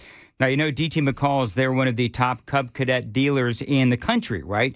Certainly in the South as well. And every year they have this great sale. And beginning today is day one of their big Cub Cadet sale going on at their Lebanon location. You can save up to $1,000 on some of these models of Cub Cadet mowers. So whether you need a ride-on mower for the larger areas or push-behinds, they have great deals on a variety of Cub Cadet mowers. And 0% interest financing for 24 months is available for some of these models as well. Find out all the details, but don't wait. The sale is beginning today, and it's going on through April 11th at their Lebanon location. DT McCall's always looking for ways to save you money right now with their annual Ultimate Cub Cadet Lawnmower Sales event. Details, as always, at dtmccalls.com. That's dtmccalls.com.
Good morning. It's 8:31. I'm Joan Jones with your top stories. An earthquake has struck in Northern California this morning.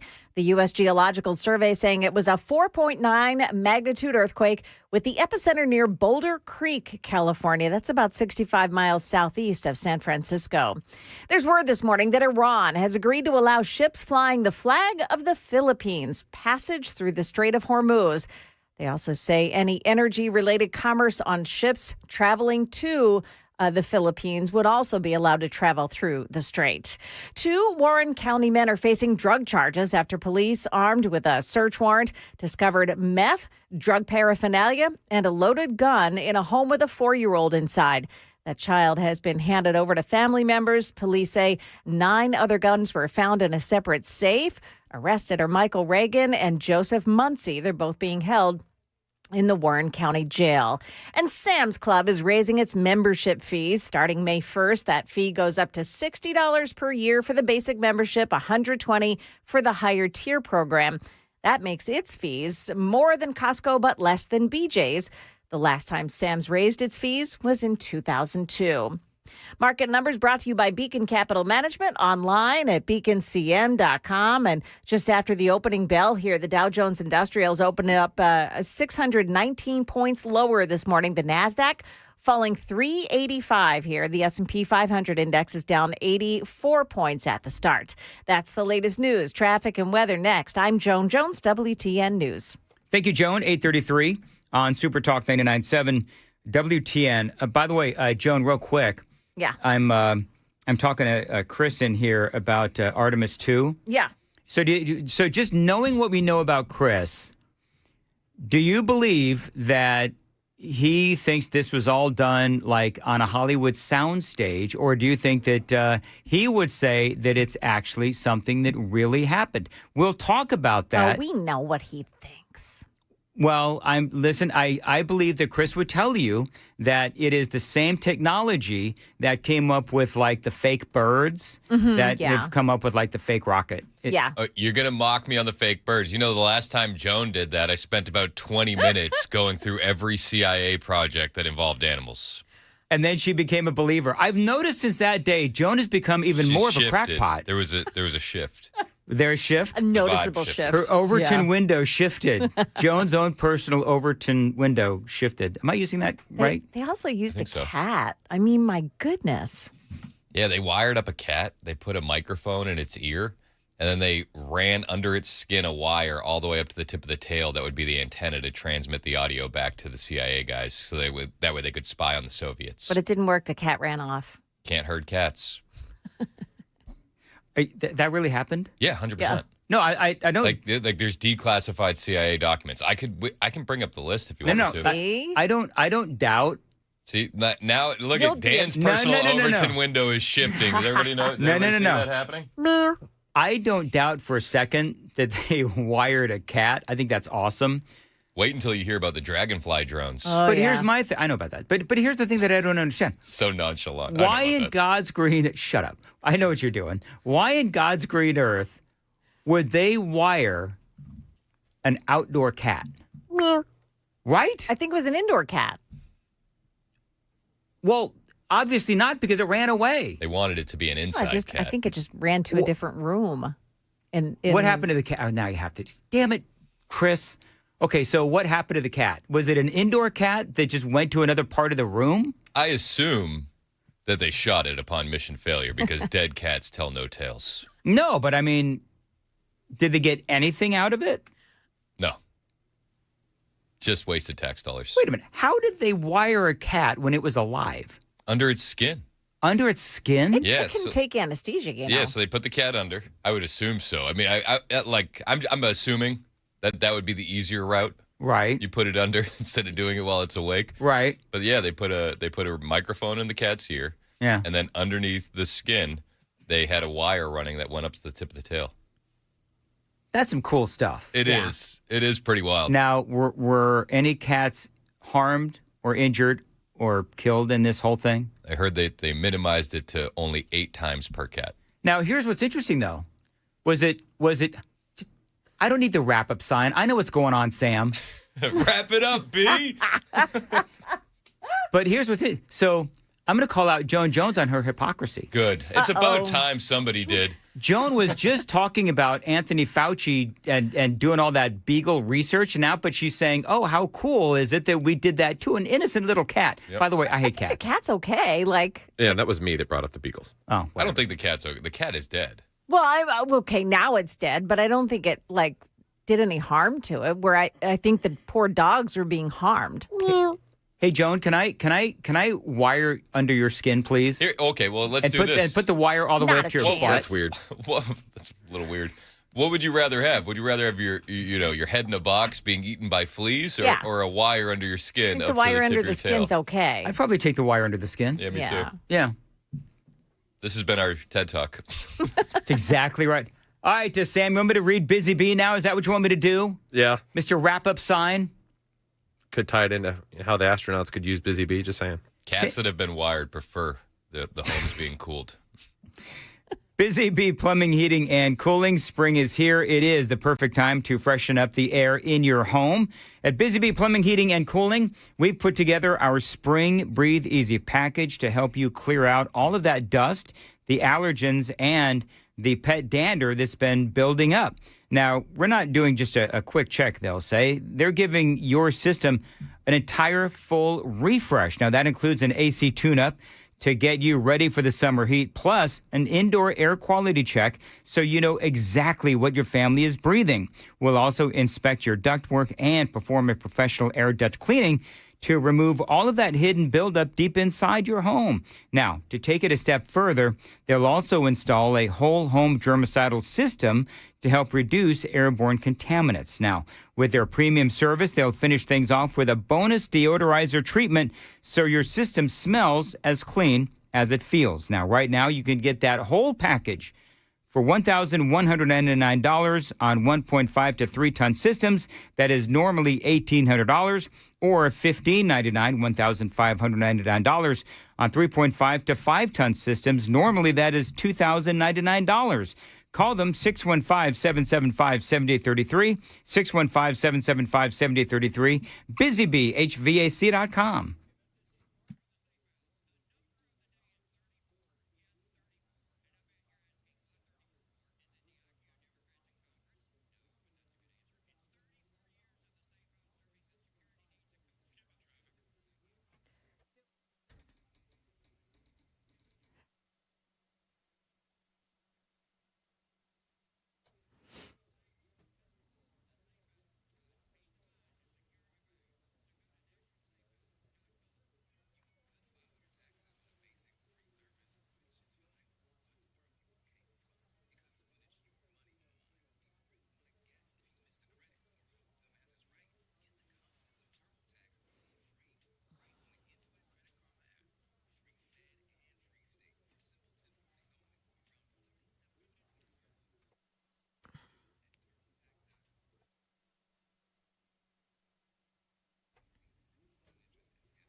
We have two big problems to tell you about. I-840 in Blackman. The westbound lanes before Veterans Parkway, exit 50. You've got a crash and traffic is stopped this morning in that area. You'll need a different way to get around that. Also, Goodlettsville, Vietnam Veterans Boulevard, the westbound lanes. Also, a traffic stop for a crash there. It's the closure is right at I-65. Traffic is stopped from Gallatin Pike, exit 3, up to that crash area this morning. Traffic every 10 minutes every morning on Super Talk 99.7 WTN.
You know, Joan and Chris. Yeah. And Dan. When I say things and it upsets people, I do like to accept full accountability and responsibility for the things that I say that upset people from time to time. And apparently, I upset a lot of cat owners when I said that I don't like cats. But I didn't say that I wanted anything to, harm to come from cats necessarily. But I'm like, all these people on the text line are like, you've upset thousands of people by you wishing cats dead. I don't want cats dead. I just don't want them near me alive. Also, to all the members of the audience that are upset with Dan's just blatant cat hating, the audience is much, much worse. The things that the non-cat listeners are saying, yeah, far worse than anything Dan said. You know what I used to call cats? Triangle-faced demons. Wow. If you think about it, that's what they are. They're triangle-faced demons. It's true. Now, I've never had a cat pee on my shin like my dog has done. Bandit. And you love your dog. I do. To be honest with you, I'm not sure why somewhere down the road, I just decided that I was not a cat person. Because I've had cats all my life. And I've never put a cat to sleep. I've never shot a cat.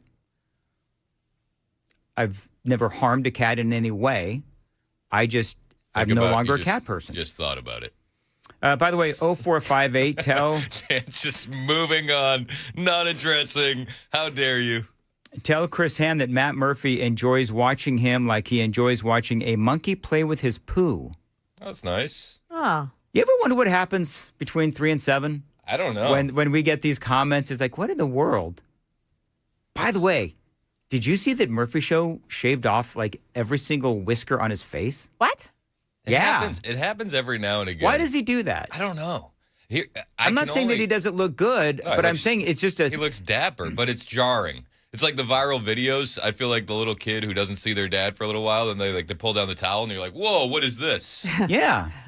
Well, you know what my wife says about beards. Have I told you about this? No. I know. I think I've said it to Joan. My wife says that beards are like a push-up bra for men. It's true.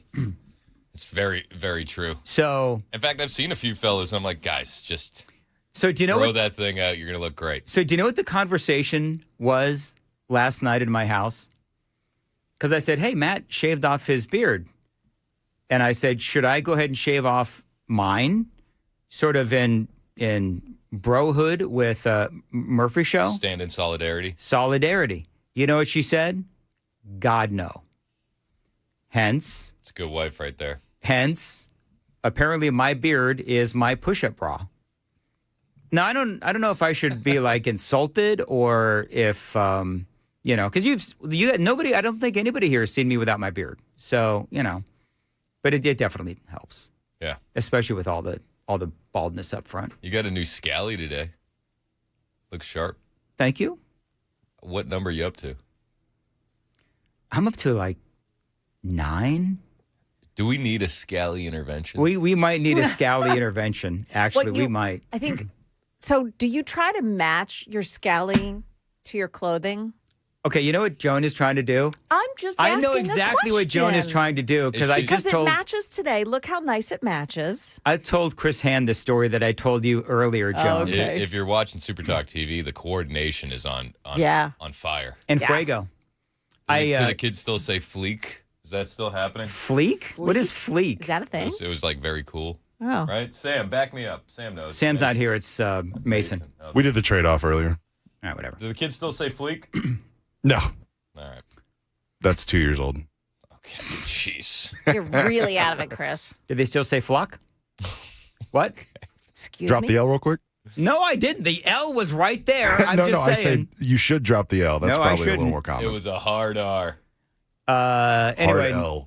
No, so I do try to coordinate my my scallies with my shirt and so forth. I do. It's an art form, actually. It is. I told Amy that I am now, what I'm doing is I'm on the lookout for specific colors of scallies so that I can, because I've got shirts that I want to wear and I want to wear a scally with it. So there you go. Hey, earlier we were talking about 9421. Were we? What did I shoot cats on a daily basis. Come on, man. Stop it. Trevor says, you have a beard, Dan? You know what? When I'm talking to Joan and Chris, the text line is just exploding with insults. Dan's got like the 5 o'clock shadow beard. I do. It's like you're rocking like the Razor Ramon from back in the day. It's exactly right. Yeah. Do you know why I do that? Because it itches if it gets too thick. Like I just You're not going to go full weaver? weave? No, I could not do a full weaves. Even if I wanted to, I couldn't because it would drive me nuts. He's been on vacation, right? He has. He's off probably killing innocent turtles like he does. You ever heard him talk about killing the turtles? If you don't kill them when they're young, they'll grow up to be ninjas. I'm just saying, when he worked on the morning show and he told me how he heartlessly will kill turtles to, I guess, fish or whatever it is, I was like, why would you do that? And oddly enough, nobody seemed to care about the turtles, but everybody seems to care about the fact that I don't like cats today. Well, you're not fishing with the cat guts, right? You're fishing with the turtle. Do you want the background on Operation Acoustic Kitty? Acoustic Kitty? Sure. That's what it was called. It was from the 1960s. This is when the CIA wired that cat. Yeah. CIA operatives wanted to bug an Asian head of state.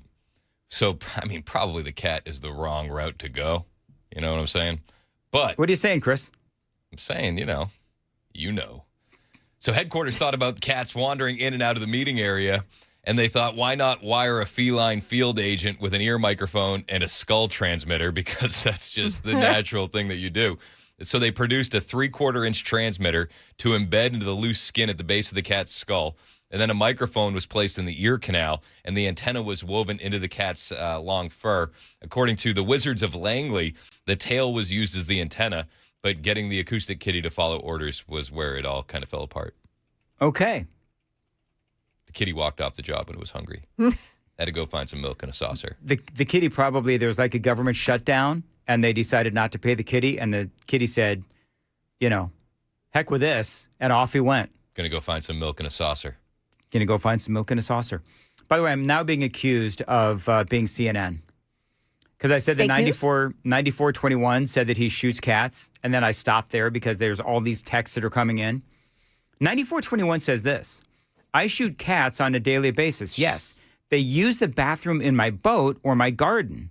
They pay the ultimate price. A cat is the only animal that knows their crap stinks so bad they have to bury it. And then he says, read the entire text, Dan. You're no better than CNN. Just reading the headlines. I'm just reading the headlines, man. 9421. That's all I'm doing. Apparently, Murphy texted us. So yesterday, you know, in relation to the I want to know. watching Chris Hand is like watching monkeys throw poo. Yeah. Apparently, he said, I don't hate people who deny we have been to the moon. In fact, I like talking with them, kind of like I enjoy going to the zoo and watching the monkeys throw poo. Hey, Matt, why did you shave your beard? That's what I want to know. Why did Murphy show? Yeah, he's absolutely deflecting. He's deflecting, talking about monkeys throwing poo with why he decided to shave his beard. It just, you know what? I'm going to be honest with you. It felt a little random. Do you think he just messed it up, trying to line that thing up? Well, that's what happens to me all the time. Yeah. And then he was just like, screw it. Yeah. Sometimes it's an emotional response. Like something happens in your life and you go, I got to get rid of the beard. I think Murphy should go mustache only for a while. He did. He did day before yesterday. Now, why I'm so invested in this, I don't know. But the day before yesterday, he had I'm going to say he had kind of like a porn stash. But it was like a Spaniard porn stash. That's no good. That's no good. Are you sure? I'm very sure. What's no good? My No, I like the description. Of the Spanish porn stash? Yeah. I don't like just just a stash and no beard. No, I feel like he could go full Tom Selleck. You know what? He could go full Tom Selleck. I think he could get away with it. If you're 70, yeah. Well, here's what I want. I want. See, he's now Murphy is texting. Right, Murphy, we're getting the upset. dancing dots. You better text fast, Murphy Show, because we're about off the air. Let's see here, 8897. Tell Mandis to look at the Boston Scally Company. That is where actually I buy all my Scally caps. Is Boston Scally Company. My name is Brooks, by the way, longtime listener. Thank you, Brooks. Murphy has butt chin. What in the hell goes on in the afternoons? Murphy has butt chin? What does that even mean? That was coined by Jackson Williams. Of course it was. I love Jackson. It's so good. Butt chin. Well, now I've got to go relook at that video of yesterday of Murphy's show without his beard on. They talk about it right at the beginning of the show. Oh, really? Okay, very good. Well, Murphy's texting too slow, so I can't. I'm not going to find out. We're not going to be able to tell the audience why it is that he... TB texted, he goes, I get enough Murphy from 3 to 7. Don't let him infect your show also. Let's see here. 9311, did we even go to the moon yesterday? Didn't we just go near it? Yeah, we didn't go to the moon yesterday. Correct. 9311, we've explained this a number of different times during the radio broadcast today. We went to the dark side of the moon, or at least that's where we're going, and we're just Full testing... Pink Floyd. Going full on Pink Floyd. And so we're going to test out the equipment, and we're going to see how the astronauts, from a human standpoint, body standpoint, physiological standpoint, deal with being that close to the moon and the radiation and all that. We'll get a phone call once they get there. I think that the phone booth that they left behind is still there. So it'll be a landline call. Did you hear what Tim Burchett said yesterday? Yes, on top of the Matt Gaetz comments. On top of the about what is it? What are they like combining humans and aliens? Basically, is what they're doing so that we can communicate with the aliens. It's called Nephilim, Dan. Nephilim, that's right. Fallen angels and humans mating. I know. I got a full thing on that earlier. Did you? But from Sam and Joan, yeah. Like, Dan, it's Nephilim. What are you, an idiot? Sorry. It's just demons. The listeners were they were well versed on it as well. It's just you, Dan. All right, so Matt has said this regarding the reason why he shaved off his beard, and then we're going to move on. He says, when the world is hurting and in need, sometimes it gets my entire face as a gift. I do this for you, Dan. Okay. Wow. You know what's so funny? He spent like 5 minutes texting that out. That's what it took so long with those stupid dancing dots. Anyway, whatever. It was a long time of the bubbles. The moon is made up of Swiss cheese and spare ribs. That's what I said yesterday. Nobody believed me. Anyway, so I believe that we've already started doing the whole with Nephilim. Nephilim. So I think we've already started doing that. That's what Nancy Pelosi is. We started doing this years ago. Or Ketanji Brown Jackson. Yeah. Or, I mean, who else on the left could be Nephilism? Nephilistic. The Raging Cajun. Who's that? James Carville. James Carville. There's definitely some mating with a crocodile in there. Steve Cohen. Okay. Chicken-eating Steve Cohen. And I've said this before, Steve Cohen looks exactly like the monster from the Black Lagoon. So in the context of mating humans and aliens, Steve Cohen is a Nephilism. Nephilistic. He is Nephilistic. Steve Cohen. Because last time I said this about Steve Cohen looking like a monster from creature from the Black Lagoon, people put it together. And people said, Mandis, you're not as much of an idiot as we thought you were. You're a professional dot connector. That's exactly what I am. 8:55 on Super Talk 99.7. Joan, what's coming up in the news at 9? We'll tell you how Republicans plan to get DHS funded, their new plan. Also, we'll let you know what Tiger Woods' plan is to get his life straightened up. Those stories at 9 o'clock on Super Talk 99.7 WTN.